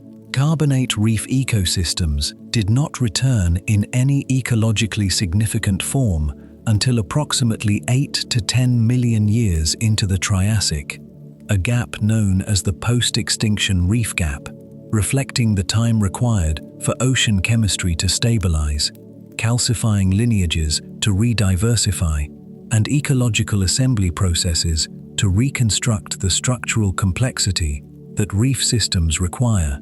Some marine sedimentary records from the early Triassic show repeated perturbations in carbon isotope ratios, interpreted as evidence of continued instability in the global carbon cycle for several million years following the primary extinction pulse. The ocean did not simply recover and resume. It oscillated through successive phases of partial recovery and renewed stress before stabilizing into the more productive Triassic marine world. The end Permian was the most severe marine extinction in the Phanerozoic, but it was not the only oceanographic crisis capable of restructuring marine life at global scale. The Toarcian oceanic anoxic event, approximately 183 million years ago during the early Jurassic, was driven by eruption of the Karoo-Ferrar large igneous province and produced a widespread anoxic interval in marine basins across the Tethys, Arctic, and Proto-Atlantic regions. Carbon isotope records from this interval show a pronounced negative excursion interpreted as a rapid injection of isotopically light carbon into the ocean atmosphere system, likely from volcanic outgassing, combined with the destabilization of seafloor methane hydrates. Marine sediments from this interval are frequently laminated and organic-rich, reflecting the absence of burrowing organisms in oxygen-depleted bottom waters. Fish and marine reptile assemblages show significant faunal turnover across the event boundary. The Cretaceous was punctuated by multiple oceanic anoxic events, designated OAE-1A through OAE-2 and beyond, in which the combination of elevated sea surface temperatures, reduced oceanic circulation, and high biological productivity in surface waters produced widespread seafloor anoxia across oceanic basins. OAE-2, approximately 94 million years ago at the Cenomanian-Turonian boundary, is associated with a significant marine extinction event affecting approximately 25 to 30% of marine genera. Isotopic and sedimentary evidence indicates that anoxic bottom waters expanded into intermediate depths across the Atlantic, Tethys, and Western Interior Seaway during this interval, eliminating benthic communities across wide geographic areas and disrupting food web connectivity between shallow and deep marine environments. These events share a common mechanism: the injection of excess carbon into the ocean atmosphere system from volcanic or other geological sources, driving warming, acidification, and deoxygenation in a sequence whose individual components reinforced one another. Warming reduced oxygen solubility in seawater while simultaneously increasing the metabolic oxygen demand of marine organisms. Acidification compromised the structural integrity of calcified organisms while destabilizing carbonate sediments on the seafloor. Deoxygenation eliminated aerobic life from bottom waters while producing toxic reduced compounds that migrated upward through the water column. No single one of these stressors was individually sufficient to produce a mass extinction. In combination, acting simultaneously across timescales too short for evolutionary response, they were capable of eliminating the majority of complex marine life on Earth. The lineages that survived these events, the sharks, certain cephalopod groups, select bony fish lineages, microbial communities, shared no single morphological or physiological trait that guaranteed their persistence. Survival across mass extinction events in the marine realm appears to have depended on combinations of broad geographic distribution, dietary flexibility, tolerance of low oxygen conditions, and the statistical probability of retaining reproductively viable populations through the extinction interval. The ocean, in its most extreme states, did not select for the most capable predators or the most elaborately defended prey. It selected for those organisms that happened, by the accident of their biology and distribution, to persist through conditions that eliminated everything else. What survived the ocean's most destructive intervals did not emerge unchanged. Each extinction event functioned as a filter, removing lineages, collapsing ecological structures, and leaving behind a reduced set of survivors whose subsequent diversification was shaped by both their inherited biology and the altered conditions of the recovering ocean. The Paleogene world that followed the end Cretaceous extinction was, in its early stages, ecologically simplified at the marine apex. But simplification at the top of a food web does not persist. It creates opportunity, and opportunity in biological systems governed by natural selection is rapidly exploited. What filled the upper tiers of Paleogene and Neogene marine food webs were organisms whose descendants remain alive today, and whose presence in the modern ocean is the direct reason that human encounters with the sea carry an instinctive weight that no amount of rational reassurance has entirely displaced. The return of mammals to the ocean is among the most thoroughly documented evolutionary transitions in the vertebrate fossil record. The earliest cetaceans, the group that includes modern whales and dolphins, are known from early Eocene deposits of the Tethys region, approximately 53 million years ago. Pachycetus, among the earliest described, was a small, four-limbed terrestrial animal that shows skeletal features, particularly inner ear morphology, linking it unambiguously to modern cetaceans despite its fully terrestrial lifestyle. Within approximately 15 million years of Pachycetus, fully aquatic cetaceans had appeared. Basilosaurus, from Middle to Late Eocene deposits approximately 40 to 34 million years ago, reached lengths of 15 to 18 meters, rivaling the largest Mesozoic marine reptiles in absolute size, and possessed a dentition of interlocking, serrated teeth capable of processing large fish and other marine mammals. Its elongated serpentine body plan differed substantially from modern cetacean morphology, but its fully aquatic lifestyle and large predatory capacity established it as a genuine apex predator of Eocene seas. The diversification of cetaceans through the Oligocene and Miocene proceeded along two primary trajectories.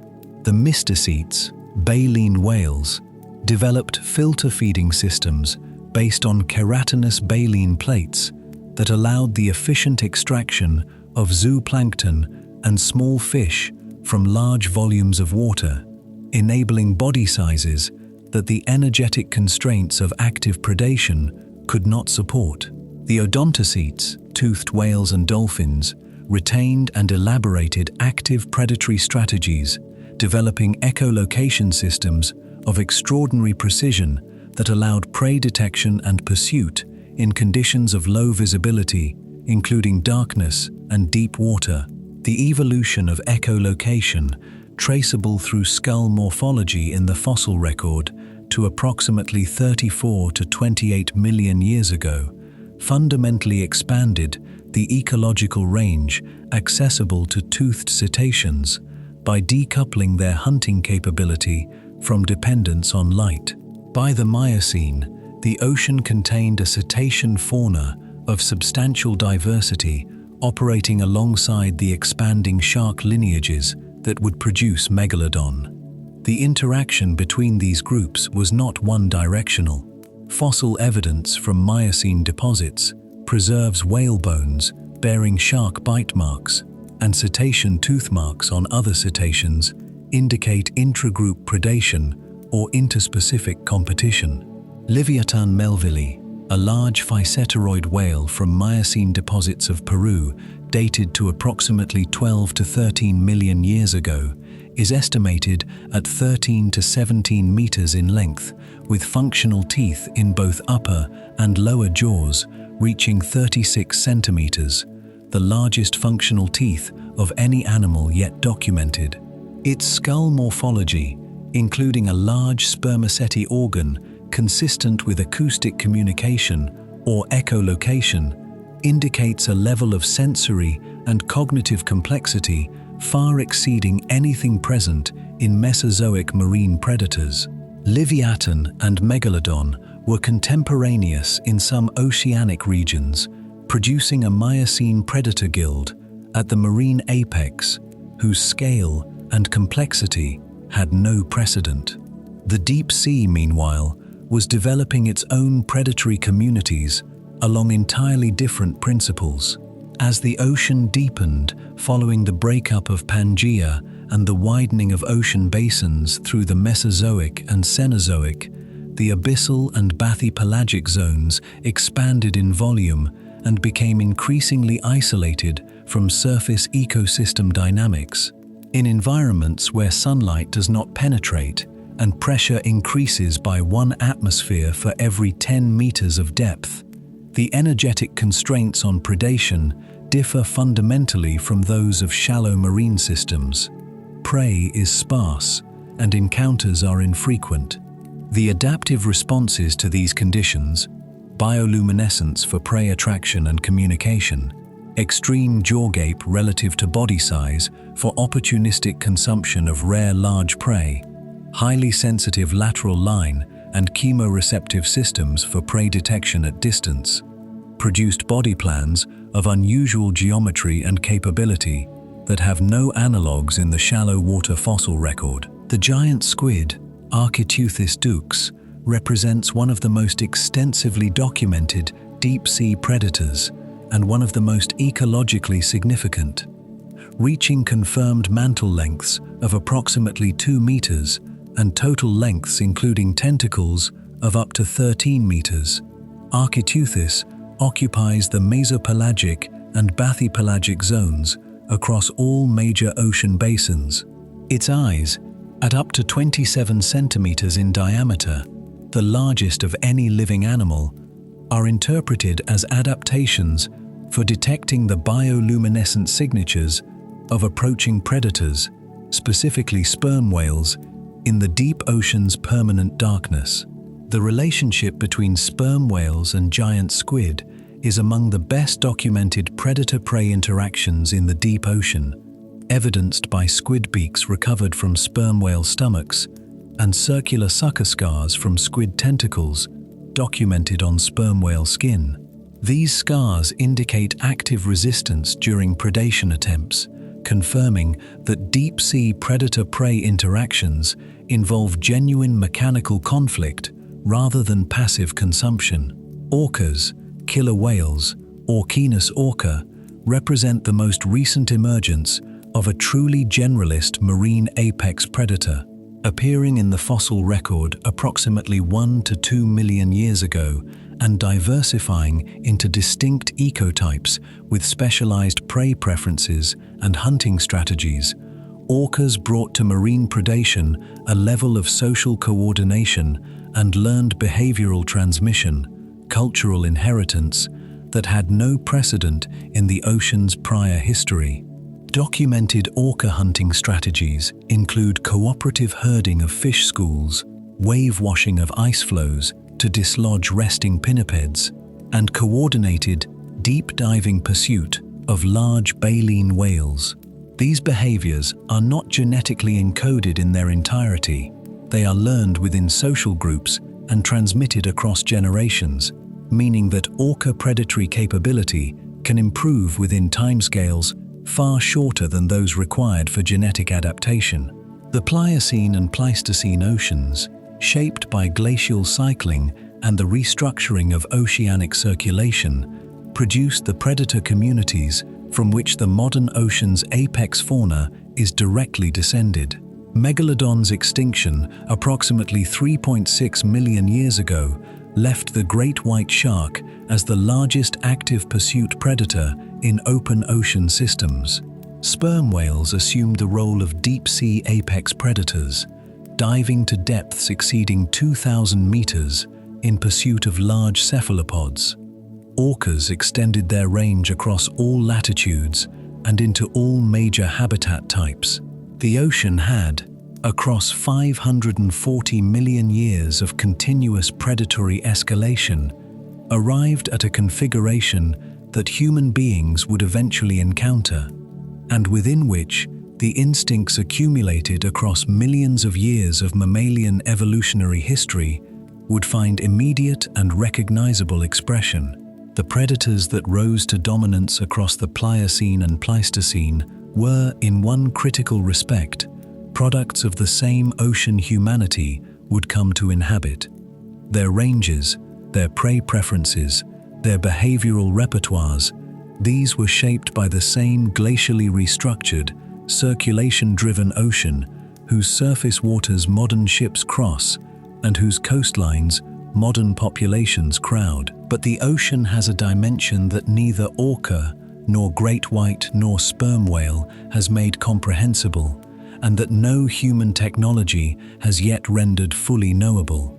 Below the photic zone, beyond the reach of sunlight and the ecological systems it powers, lies a volume of water so vast and so physically extreme that it constitutes, in practical terms, a separate world, one whose predatory communities evolved under principles entirely distinct from those governing the ecosystems described across the preceding hundreds of millions of years. The ocean's mean depth is approximately 3,688 meters. Its maximum confirmed depth in the Challenger Deep of the Mariana Trench is 10,935 meters. The total volume of water below 1,000 meters, the approximate lower boundary of the mesopelagic zone, where sunlight becomes functionally absent, constitutes roughly 75% of the ocean's total volume. This is the largest continuous habitat on Earth by volume, and it is the least explored. Estimates of the proportion of deep ocean floor that has been directly observed by remotely operated vehicles or submersibles vary, but figures consistently cited in oceanographic literature place the surveyed fraction below 1% of total deep seafloor area. The organisms living in this environment are known primarily through net trawling, which captures only those animals slow enough or insufficiently agile to avoid a descending net, and through acoustic surveys that detect biological sound scattering layers but provide limited taxonomic resolution.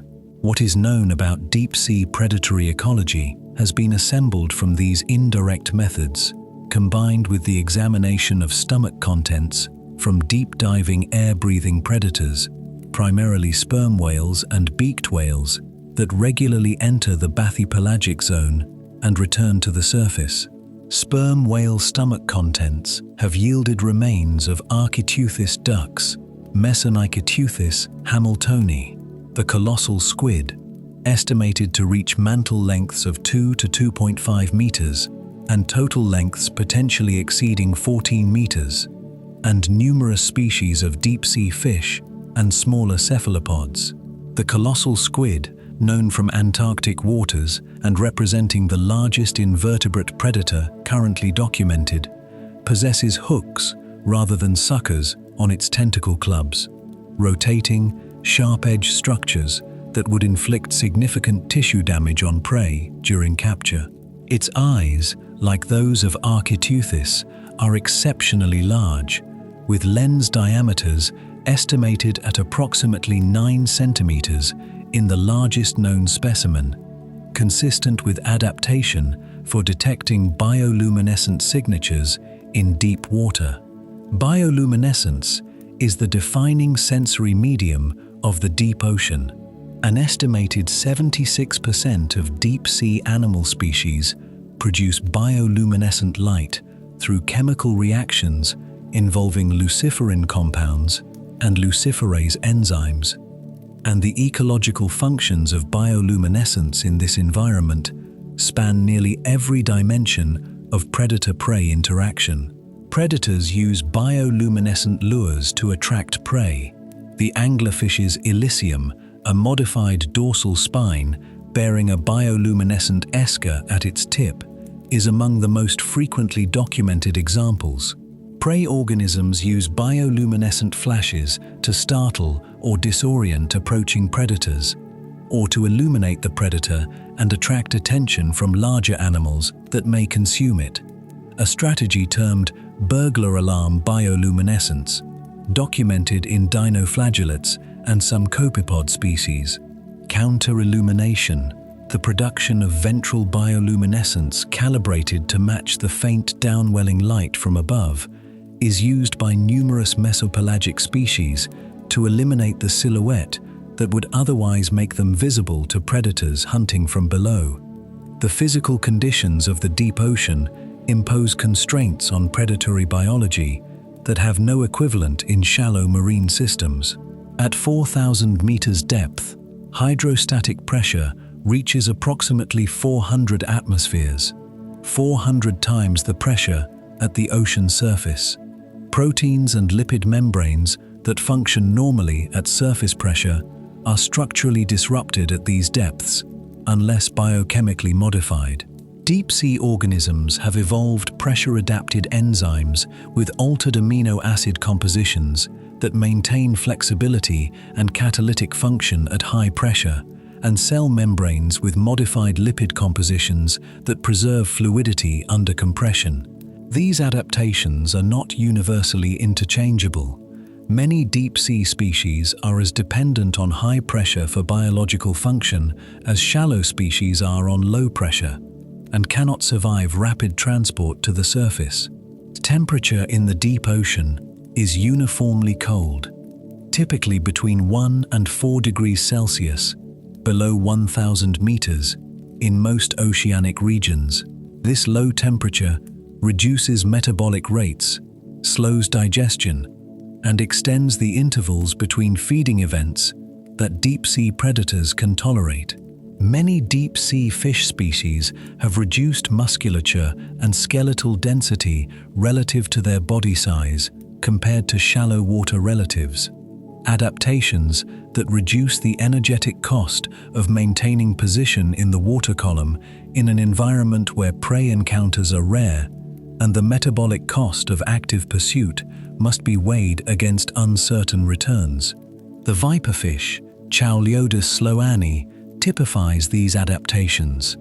A mesopelagic predator reaching lengths of 30 centimeters with disproportionately large, fang-like teeth that prevent prey escape once contact is made, reducing the energetic cost of repeated capture attempts. The distribution and diversity of deep-sea predatory species remains incompletely characterized. New species are described from deep ocean environments with regularity. A 2023 survey of the Clarion-Clipperton Zone in the Central Pacific, an area targeted for potential deep-sea mining, documented hundreds of species new to science within a single sampling campaign.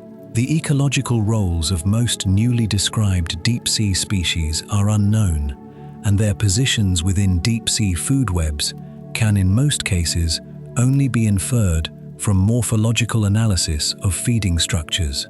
The deep ocean's food web is almost certainly more complex and more structurally intricate than current sampling methods can resolve, a system in which predation, competition, and mutualism operate across pressure and depth gradients that no surface-derived technology has yet characterized in full. The mesopelagic zone, the twilight zone between approximately 200 and 1,000 meters depth, hosts the daily vertical migration of an estimated total biomass of fish and invertebrates that some models place between 1 and 10 billion metric tons. These organisms ascend towards surface waters at night to feed on zooplankton and phytoplankton, then descend before dawn to avoid visual predators in the photic zone. This migration constitutes the largest coordinated animal movement on Earth by biomass, occurring every 24 hours across all major ocean basins, and it transfers carbon from surface waters to depth on a scale significant to global biogeochemical cycling. The predators that intercept this migration, both at depth and at the surface, include species well known to science, and almost certainly others that remain undescribed. What hunts within the mesopelagic, at the scale that the biomass of migrating organisms would support, is not yet fully known. The deep ocean's incompleteness as a known system is not merely a scientific problem.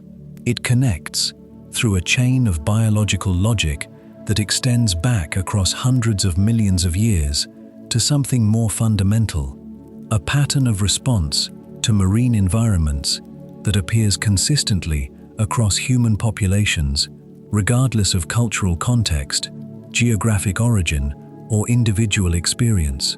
The fear of deep water, of obscured ocean depths, of large unseen things moving below the surface, is not a culturally constructed anxiety.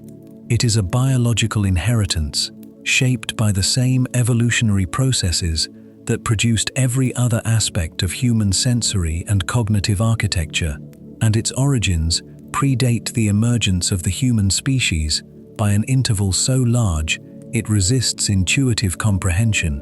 Thalassophobia, the persistent, intense fear of deep or large bodies of water and of what they may contain, is among the most widely documented specific phobias across clinical and survey literature.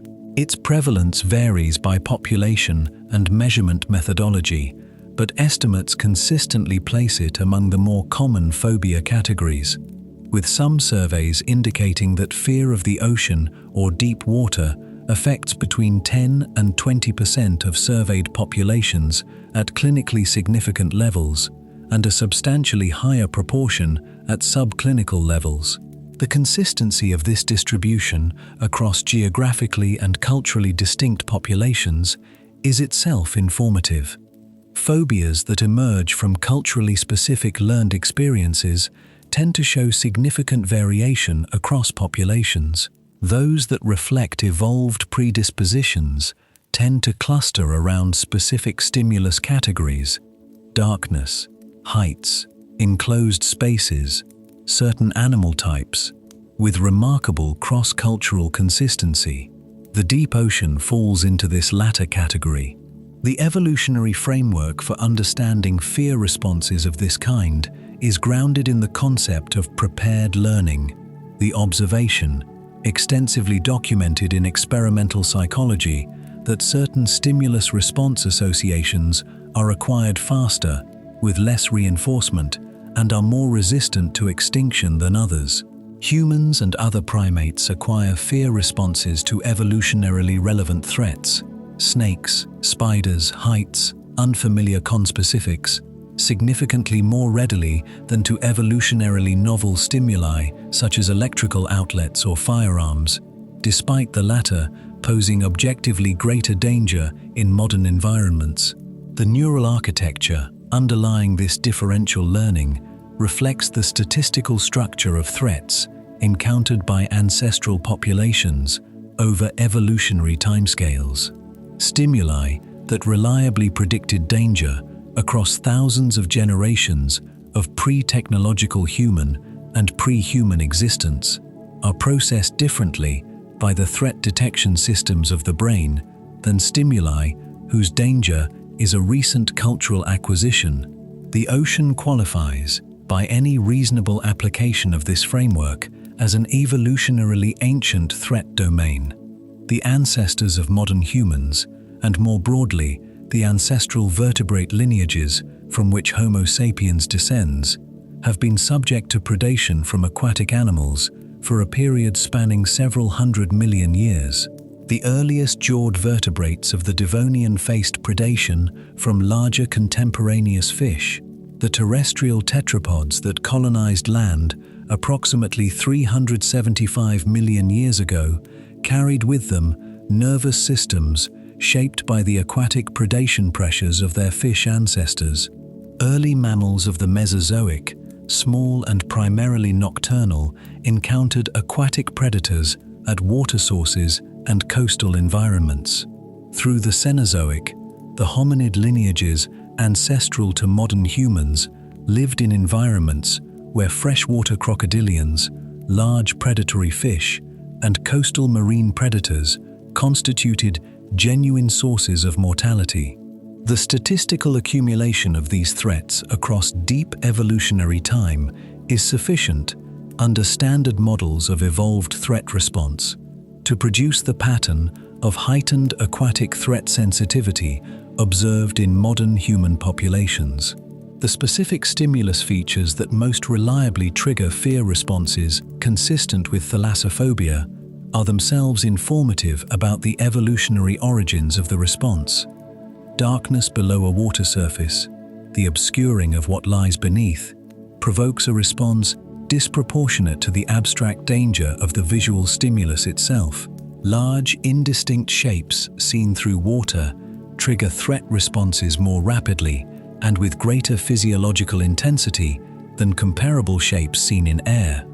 The perception of depth in water, the visual experience of a surface below which conditions become unresolvable, activates neural systems associated with threat assessment, even in individuals who have never been exposed to genuine aquatic predation.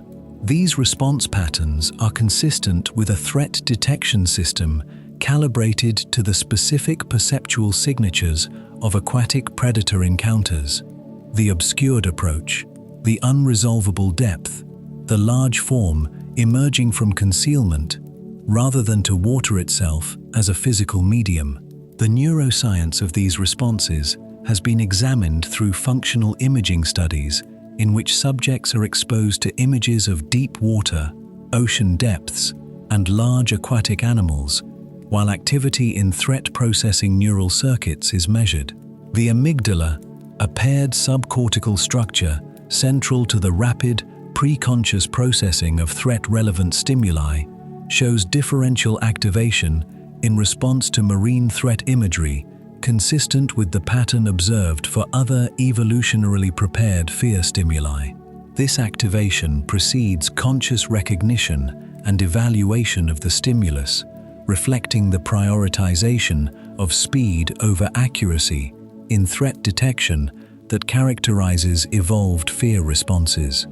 The ocean is processed as dangerous before it is consciously identified as water. The evolutionary history of marine predation, documented across the preceding hundreds of millions of years, provides the ecological context within which this neurological architecture makes biological sense. An animal ancestrally selected to avoid predation by large aquatic hunters would, under the logic of prepared learning and evolved threat detection, show exactly the pattern observed in modern humans: rapid, low-threshold fear responses to deep water, to obscured aquatic environments, to large unseen forms below the surface. The fear does not require a conscious assessment of threat probability. It does not require prior personal experience of aquatic predation. It requires only that the nervous system processing the stimulus has been shaped across generational time by the statistical reality of what the ocean has historically contained. That reality, as the preceding history demonstrates, was severe and sustained. For over 500 million years, the ocean was an environment in which large, capable, actively hunting predators were present at every depth accessible to complex animal life, in which the consequences of detection by a predator were typically fatal, and in which no single defensive strategy provided reliable protection across the full range of predatory threats encountered. The organisms that survived this environment were those whose threat detection and avoidance systems were sufficiently sensitive to reduce their probability of predation across the full statistical range of their encounters with predators. The sensitivity inherited by modern vertebrates, including humans, from this long history is not an irrational response to a modern world that has largely removed the predatory context that originally shaped it. It is the accumulated biological record of everything the ocean has ever been. The fear is rational because the history is real. Every response pattern catalogued in clinical surveys, every amygdala activation documented in imaging studies, every instinctive withdrawal from the edge of deep water, these are not malfunctions of a nervous system poorly calibrated to modern conditions. They are the terminal expression of a process that began when the first predator located the first prey in a Cambrian sea 540 million years ago, and that has not stopped since. The ocean that exists today is not a different ocean from the one that shaped those responses.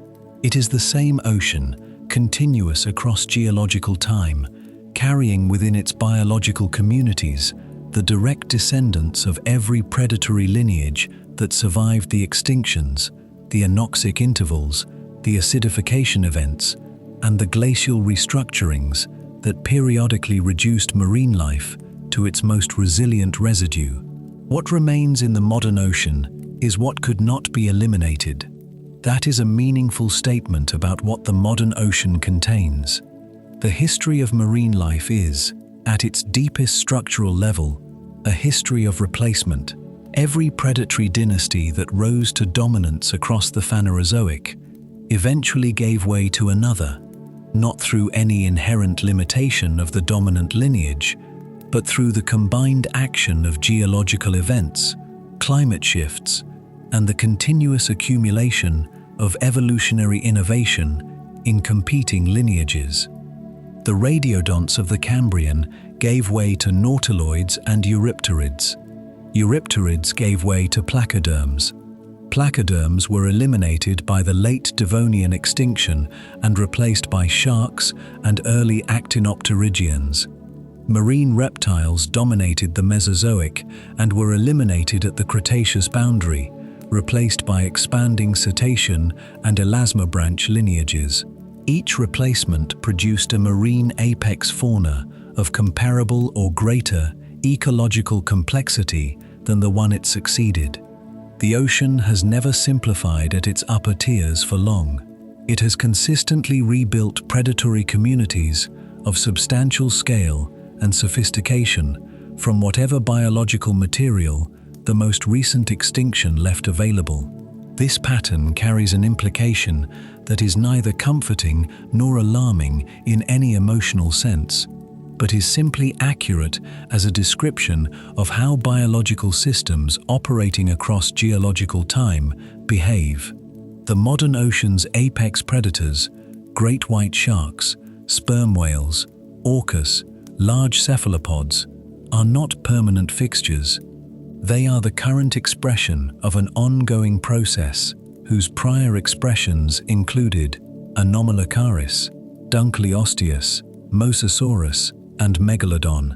Each of those prior expressions appeared, in its own geological moment, as definitive, the culmination of the predatory escalation that had preceded it. Each was eventually superseded. The current configuration of marine predator communities is approximately 3 million years old in its broad outlines, shaped by the extinction of Megalodon and the glacial restructuring of Pliocene oceanic circulation. By the standards of prior marine dynasties, this is a recent arrangement. Whether it represents a stable endpoint or a transitional phase in a continuing process cannot be determined from within the timescale of human observation. The physical ocean itself remains, in its deep regions, as functionally inaccessible to direct human observation as it has been throughout the entirety of human existence. The pressure, darkness, and thermal conditions of the abyssal and hadal zones impose constraints on exploration technology that have not yet been fully overcome. Remotely operated vehicles and autonomous underwater vehicles have extended observational reach significantly over the past 3 decades, but coverage remains a small fraction of total deep seafloor area. The biomass estimates for mesopelagic organisms derived from acoustic surveys carry uncertainty ranges spanning orders of magnitude. The taxonomic composition of deep-sea communities in the majority of oceanic regions is known only at coarse resolution. New species of substantial size, sharks, cephalopods, fish, continue to be documented from deep ocean environments, and the intervals between such discoveries have not lengthened consistently as exploration has expanded, suggesting that the rate of deep-sea biological discovery remains limited by sampling effort rather than by any approach to comprehensive coverage. The ocean occupies 71% of Earth's surface and contains approximately 97% of Earth's habitable volume when depth is considered. Of this volume, direct biological surveys with taxonomic resolution sufficient to characterize community composition cover a fraction estimated in oceanographic literature at well under 1%. The organisms living in the remaining volume are known through inference, acoustic detection, and the examination of predator stomach contents, methods that provide statistical approximations of community structure rather than direct observation. The largest animal on Earth, the blue whale, reaching 30 meters and 180 metric tons, was not scientifically described until 1864, and aspects of its life history, including the full range of its deep-diving behavior, remain incompletely characterized. The giant squid was not photographed alive in its natural habitat until 2004, 150 years after its existence was confirmed through physical specimens. The colossal squid, likely larger in total mass, has never been observed alive in its natural environment. These are not gaps at the margins of oceanic knowledge. They are gaps at the center of it. The ocean's largest and most ecologically significant inhabitants in its least explored regions remain known only through indirect evidence, and the predatory systems they participate in remain largely uncharacterized. The silence of the deep ocean is not evidence of absence. It is evidence of the limits of current observation technology in an environment that resists human access at every level of its physical structure. What the full history of marine predation, assembled across 540 million years of fossil evidence, sedimentary chemistry, and biomechanical analysis, ultimately demonstrates is that the ocean has never been a passive environment. It has been, continuously and without interruption, an active biological system organized around the production, diversification, and escalation of predatory capability. A system in which the organisms that survived were consistently those best equipped to navigate the dual requirements of consuming and avoiding being consumed. The marine ecosystems of the present are the current state of this system, not its conclusion. The deep water remains dark, the pressure remains absolute, the biological communities below the photic zone remain largely unknown, and the evolutionary process that has been running since the Cambrian continues to operate in every marine environment on Earth, in every generation of every species, without pause and without any discernible approach to completion. The ocean is not finished. It has never been finished. The silence beneath the waves is not stillness. It is the accumulated, continuous, and ongoing expression of the longest uninterrupted biological process in the history of complex life on this planet. It preceded every terrestrial ecosystem by hundreds of millions of years. It has outlasted every predatory dynasty that has yet arisen within it, and it will continue in whatever form the next geological interval imposes upon it, long after the current configuration of its surface communities has been replaced by whatever the ongoing process of evolution and extinction produces next. The water closes over everything eventually. It always has.